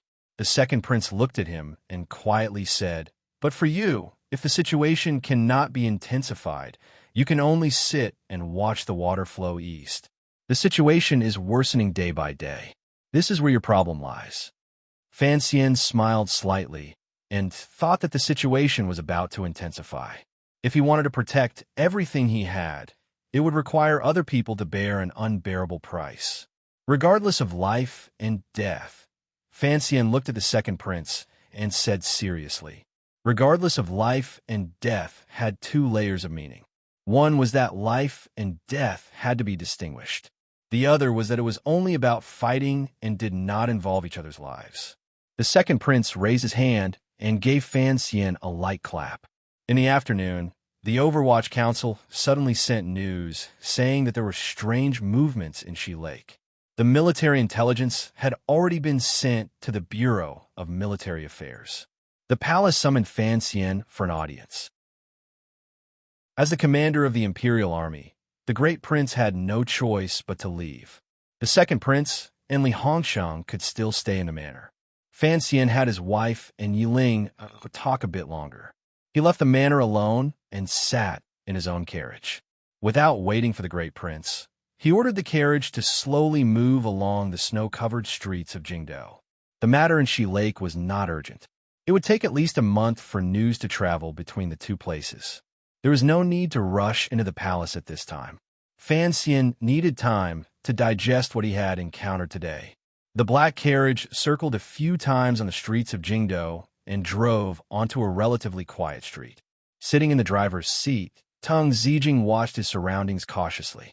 There were unremarkable secret agents in disguise around the front, back, left, and right of the carriage to ensure Fanxian's safety. Fanxian closed his eyes and leaned against the back of the chair in the carriage. His face was slightly pale, and the corners of his lips were dry. That faint scent of osmanthus. So that night's scent was the scent of osmanthus. He thought of that night, that temple, that field, and the belt he hadn't had time to tie properly. But it was clearly sea lily. It was sea lily. Only that scent before he woke up, that pair of hands that had rubbed his temples. His thin lips trembled a little. In a low voice, he quickly cursed a few profanities. Unconsciously, he slammed his palm against the board of the carriage beside him. With a loud bang, Fanxian slammed his palm down heavily in a rage. The abundant tyrannical Jinqi in his body surged out. Wherever the wind from his palm touched, it was unstoppable. In just an instant, the quiet street was filled with the sound of wood shattering. The black carriage looked like it was made of paper. Half of it was destroyed by the blow. The wheels were broken, the carriage was overturned, and the horses were startled. Teng Zijing turned pale with fright and barely managed to stand his ground. The dust gradually settled. Fanxian, dressed in black official robes, stood absent-mindedly among the wood and gravel on the ground. Beside him, Tiger Guard Gao Da's long knife was half unsheathed. His eyes flashed wildly as he tried to find traces of the assassin. 7 or 8 swordsmen of the 6th Bureau were scattered around, gripping the metal drills at their waists tightly. The crossbows in their left hands were aimed at the outside. Chapter 484. Also, it is the end of the month. As usual, I extended my hand sincerely to ask for a monthly ticket. Yesterday, I really didn't peep at anything. I just watched everyone laugh, and I was also very happy. At the beginning, I was going to write this part to make it more interesting and then reveal the truth. I was afraid the plot would be too slow. Everyone knows that I have always been very long-winded. It is a bad habit that is difficult to change. I heard that the tickets for May will double. I am here to reserve tickets for next month. Please vote for me tomorrow. However, There may be an annual meeting next month. After the meeting, I will have to go far away. The updates may be a bit messy, so I am here to report to everyone." Gauda confirmed that there were no enemies around. Somewhat dejectedly, he returned the long knife to its sheath. The blade scraped against the opening of the sheath with a dry, ringing sound. The black-robed swordsman of the 6th Bureau beside him and the secret agents, disguised as passers-by, not far away, reported back at almost the same time. There was nothing strange. Fan Xian's subordinates stared at him with a strange gaze. They didn't know what had happened in the carriage in that instant. Tung Zijing cleared out the wood and gravel wheels in front of him and carefully prepared to help him up. Fan Xian shook his head and waved his hand to indicate that he was fine. Only then did he realize that his subconscious anger had brought so much rubbish to this quiet, long street, and also brought so much trouble to his subordinates. Gauda carried the long knife on his back and walked to his side. In a small voice, he asked, "Sir, what happened?" "Nothing." Fan Xian laughed bitterly and raised his foot to walk forward. The Overwatch Council was very efficient. Before long, another brand new black carriage came from the corner of the street and stopped in front of everyone. Tung Zijing rubbed his legs, which had gone soft from the fright. He prepared to take the reins when Fan Xian scolded him. "You're so scared. Go back and rest." Tung Zijing smiled and made a sound of acknowledgement. He handed the reins to Mu Feng. Without orders, people began to clean up the mess on the street so as not to disturb the people of Jingdou. The carriage began to move again. Fan Xian sat in the carriage deep in thought and still didn't say a word. Mu Fenger drove the carriage along the quiet street. The more he walked, the more anxious he felt. He couldn't resist turning his head and saying through the cotton curtain, "Sir, the palace is pressing you." There was an edict for Fan Xian to enter the palace to discuss matters, but Fan Xian sat in a carriage and strolled the streets. The person who had gone to Prince Huching's manor to deliver the edict was Mu Fenger. He knew that no matter how arrogant Sir Fan Jr. was, the emperor in the palace would probably not bear to reprimand him. But what about him? So he gathered his courage and began to urge her.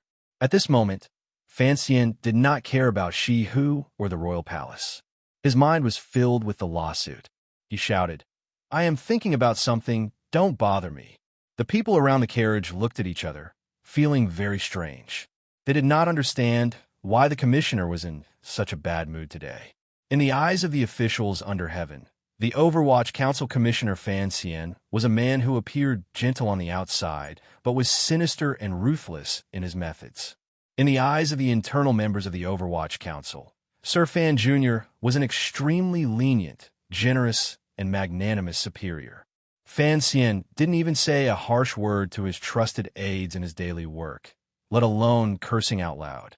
Thus, everyone felt strange. They didn't know what had caused Sir Fan Jr. to lose his composure like this. However, no one dared to ask. The carriage did not go straight into the royal palace. Instead, under Fan Xian's insistence, it came to the Overwatch Council. He stepped out of the carriage with 3 thumping steps. Without even glancing at the square, black-gray building, he walked inside. Along the way, he occasionally met Overwatch Council officials who were out on business. Seeing the baleful expression on the commissioner's face, they all jumped in fright and quickly moved to the side to bow. Just as he was about to enter the Overwatch Council, Fan Xian suddenly stopped his steps. He had stopped too abruptly. Gauda and Mu Feng, who were behind him, did not react in time and almost bumped into each other. Fan Xian didn't look at them. He only twisted his neck and turned his head to the back, trying his best to reach out. It was as if he wanted to see something strange behind him. For a person to want to turn their head to look at their buttocks was a very difficult action. Even with the agility of a 9th-level ace like Fan Xian, he still found it difficult. His neck was a bit sore. His body naturally reacted and began to circle where he stood. It was as if the buttocks, covered by the black official robes, were ashamed to meet his gaze and were trying their best to escape. Turning his head to look at his buttocks, he circled where he stood. Circle after circle. Fan Xian's action was truly too preposterous and comical. This was the front door of the Overwatch Council. He was the high and mighty commissioner of the Overwatch Council, yet he was like a cat endlessly circling in a vain attempt to see his tail. To the side, Gouda and Mu Feng watched this scene with their mouths wide open. The corners of their eyes began to twitch. They were speechless. They wanted to laugh but didn't dare. They didn't know what Fan Xian was playing at. The officials inside and outside the front door of the Overwatch Council were also in a daze as they watched this scene. They all turned into countless clay statues and watched dumbfoundedly as the commissioner spun in circles. However, it was completely silent. The valiant nerves of the Overwatch Council officials allowed them to maintain their silence.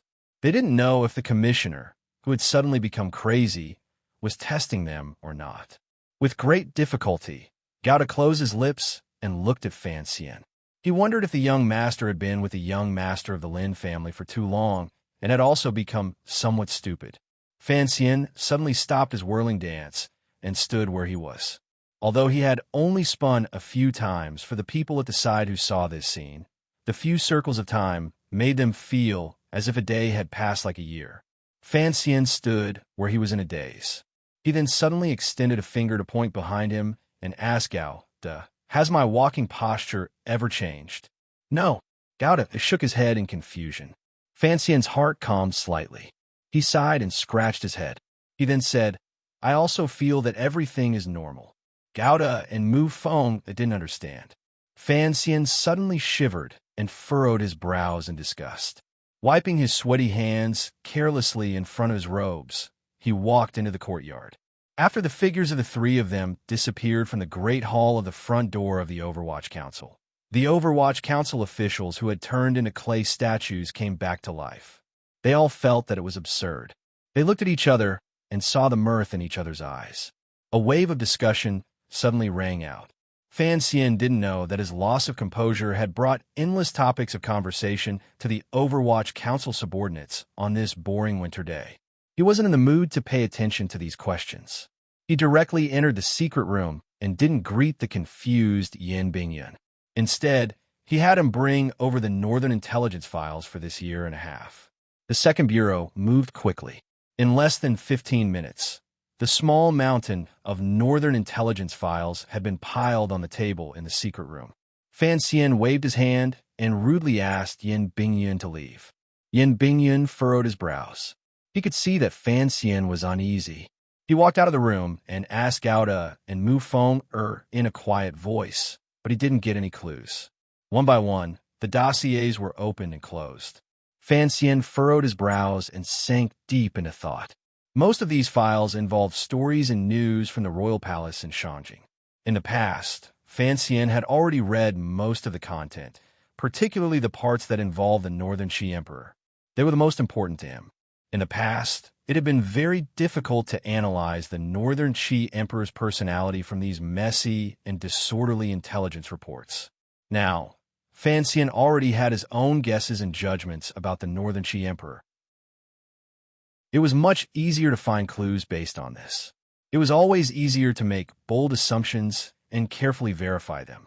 With a goal in front of him, it was always easier. In a moment, Fan Xian had, through his own guesses, strung together the countless details in the old files and gradually approached that absurd truth. The truth that was enough to shock the world, make countless people's heads fall to the ground, and make Fan Xian depressed and uneasy. It was written clearly in these files that the Northern Qi Emperor had been raised by the Empress Dowager. Even his personal nannies had never been changed. For a dozen years, it had always been the same two people. For an emperor to only have two nannies and very few serving girls, it was truly a far cry from Northern Qi's extravagant style. The Northern Qi Empress Dowager's explanation was that, back then, the Wei Kingdom had toppled the country with grandiosity, so she had to teach the emperor to be accustomed to a simple and plain life from a young age. Everyone thought that the Northern Qi Emperor was not interested in women.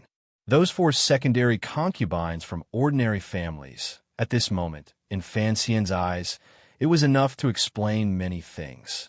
Just as the second prince had said in Prince Hutching's manner, for the ruler of a country, the harem was a marvelous weapon for stabilizing the balance of the court. Logically speaking, it was impossible for him not to make the children of the officials in court concubines.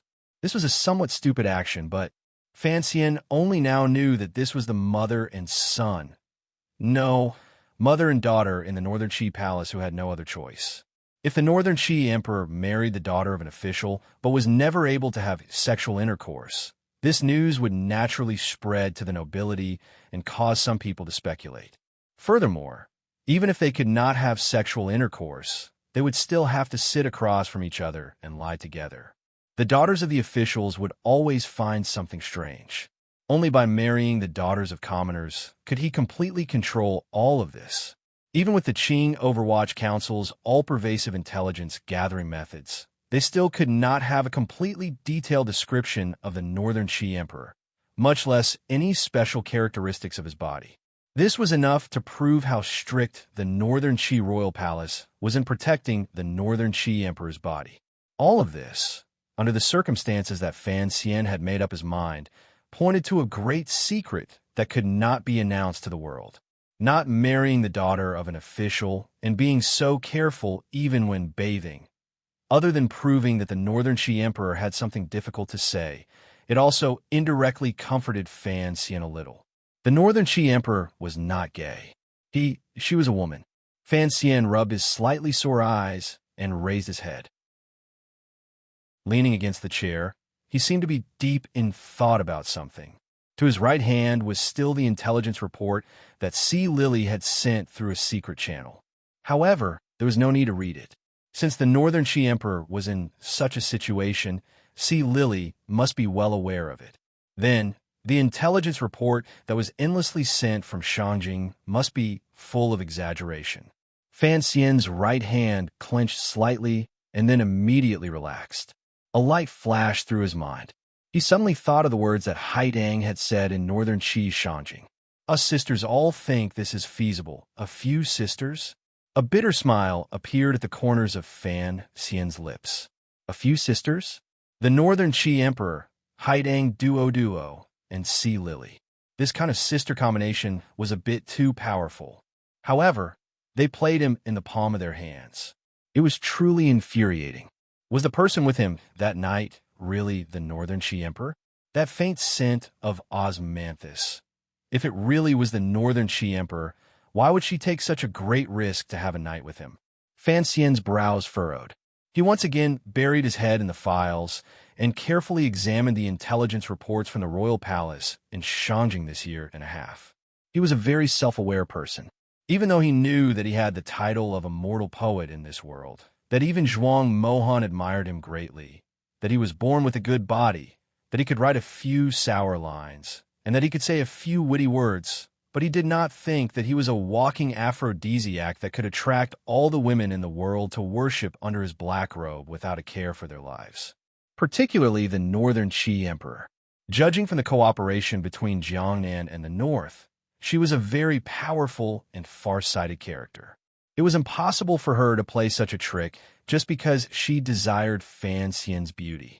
As for feelings, although Fan Xian believed in love at first sight, he did not think that an emperor, whose female companion often dressed as a man and lived in vigilance and danger, would be so indulgent. Then, there was only one explanation. After sorting through the intelligence reports from the past year and a half, Fan Xian raised his head again with satisfaction. During this year and a half, the Northern Qi Emperor continued to attend court every day. There was no sign of the emperor not attending court in the morning. He did not go out to play, nor did he go to the palace to avoid the heat or go hunting. In short, the Northern Qi Emperor had not left people's sight for more than 2 days. The medicine supply in the Royal Academy of Medicine in Shangjing was also normal. Given Fan Xian's sharp senses for medicine, there was no sign of a pregnancy suppressant. Of course, if the other party had done it in secret, there was nothing he could do. Based on the current situation, it was impossible for the Northern Qi Emperor to be pregnant. This judgment made Fan Xian feel much more relaxed. He unconsciously stood up and stretched his back. What he was most afraid of was having a child with the Northern Qi Emperor after one night with her. It wasn't that he wasn't mentally prepared to be a father. He just wasn't prepared to be the father of an emperor. Particularly, he didn't want to become the object of the other party's seed in such a passive situation. Since no seed had taken root and sprouted, then it didn't matter. The gloom in Fan Xian's heart had long dissipated. Men were often like this. Sexual relations with a woman was really nothing. Even in such a passive situation, he could still comfort himself and enjoy it. Suddenly, he thought of Yi Qing Mei. The cycle of cause and effect. Retribution is not good. Fan Xian smiled helplessly and thought to himself that he was not as good as his mother. But in one area, he and his mother had finally reached a tie. They had both slept with the same emperor. He unconsciously didn't want to think that his experience was much more wretched than his mother's methods. He heavily patted his slightly numb buttocks and left the Overwatch Council's secret room with some lingering fear and helplessness. Sitting in the carriage heading toward the royal palace, Fan Xian held a special pencil from the palace treasury and thought carefully for a while. He then wrote a line of words on a piece of white paper. "I know what you did last summer." He then sealed the letter and handed it to Mu Feng. He had him take it to the little secret courtyard in the west of the city and give it to Wang Qinian. Fan Xian's confidants had long gotten used to the commissioner using the Overwatch Council's secret channels to write love letters to girls in the north. So Mu Feng did not find it strange. Fan Xian watched his departing figure and couldn't help but shake his head. Wang Qinian knew who he was writing this letter to. However, this was not a love letter. It wasn't just for Haidang. It was for the three girls. He had been tricked by the other party. Now that he had realized it, he was going to use it to obtain some benefits, at least some mental benefits. First, he was going to write a letter and write a line to intimidate the other party. Given the Northern Qi Emperor's intelligence, she would understand what he meant. Fan Xian used 2 fingers to play with the thin end of the pencil. He then put it into the upper pocket of his robe and shook his head. Suddenly, he thought of something. Before the great princess left, the Northern Qi Emperor had personally presented her with the golden osmanthus flower sachet. Given her intelligence and meticulous mind, would she not guess what this unique fragrance in the world would make him guess? He furrowed his brows and thought to himself, could it be that the once-in-a-lifetime female emperor also had some concern for me deep in her heart and couldn't bear to hide it forever? So she found a way to remind him? He felt that he was thinking too much. He sighed and stopped thinking about it. In his heart, he thought, I should have guessed long ago that someone so obsessed with the story of the stone can't be a man. The royal study was already full of people. Fan Xian stood at the very bottom with an awkward expression. The moment he entered the royal study, he had been thoroughly scolded by the Qing emperor. Naturally, he did not have the special honor of sitting down. Perhaps some of the civil and military officials in the room felt a sense of schadenfreude, but they all knew that the harsher the emperor's scolding was, the more he favored Fan Xian. Thus, none of them dared to show their happiness on their faces. Fan Xian knew he should be scolded. This matter involved military and national affairs. Yet he had delayed entering the palace for so long and had the palace come looking for him a number of times. He did not know the gravity of the situation and disregarded national affairs. No wonder the emperor was so angry. However, in Fan Xian's view, although the matter he was investigating was a family matter, it was also a national matter. However, this matter could not be discussed with others. He could only keep it in his heart and not make a sound as he was scolded. Without a sound, he forgot to ask for forgiveness. Thus, the emperor's expression did not change for the better. With a cold huff, he left him in the cold.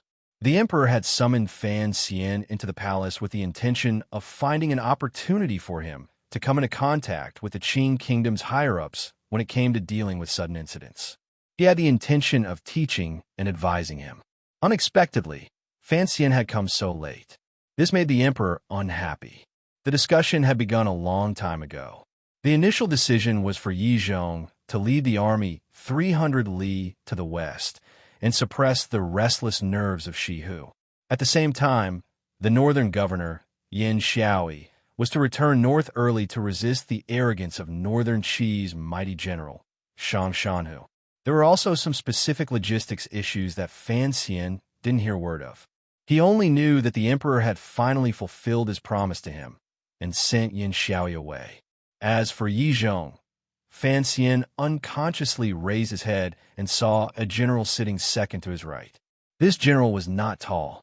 On the contrary, he was rather stout. His eyes drooped as if he had no energy. He only occasionally glanced at Fan Xian with a deep gaze. This was Yi Ling, Er's father, the previous commander of the Jingdou garrison and the present governor of Dingzhou, Yizhou. Fan Xian gazed at him and smiled warmly. Suddenly, he heard eunuch Yao reading the edict. He heard about the 7th year of the Qing calendar and so on. His heart jumped. Only now did he remember that it was already past the new year. The erotic story that happened in the little temple should have happened in the summer of the year before last, and not last year. After the emergency meeting in the royal study ended, the emperor kept Fan Xian behind. He no longer scolded him angrily. He only stared at him. Fan Xian knew that he was in the wrong today. It was not good for him to continue acting tough. He forced a smile and asked for forgiveness. The emperor furrowed his brows and said, "Weren't you at Prince Huqing's manor earlier? What did you go afterward?" Fan Xian smiled and replied, "Something urgent suddenly happened in the council, so I rushed over to take care of it." The emperor said unhappily, "What matter can be more urgent than a border threat?" Fan Xian's expression didn't change as he replied, "It was news from the north. Shang Shanhu has received the edict and is heading south. He is already 300 li from Yanjing. However, he is not leading any soldiers." The emperor's expression relaxed slightly. So that's how it is. It is already rare for the northern Qi emperor to use Shang Shanhu. However, he doesn't even dare to take out a mere 300 soldiers. It looks like his breadth of mind is only SOSO. Fan Xian thought to himself, there are many people in this world who have been emperors, but there are few who are as perversely confident as you. Immediately after, the emperor asked a few more questions about the gathering at Prince Huqing's manor. From his words and manner, it seemed that he was very satisfied with the great prince's actions. Fan Xian's heart trembled slightly. He knew that the second prince was right. Although the emperor had provoked his sons to fight, he still did not want them to suffer unacceptable losses. After saying a few more words, Fan Xian's unease was seen by the emperor and chased him out. Chapter 485. Because there's a rumor in World of Martial Arts that you can vote for a few more monthly votes. Because there's a rumor in World of Martial Arts that a single chapter has a great effect in getting monthly votes. That's why I'm here to pay my respects. You're tuning into the Warrior Lore YouTube channel. Don't forget to subscribe and join us on this journey to catch the most captivating stories.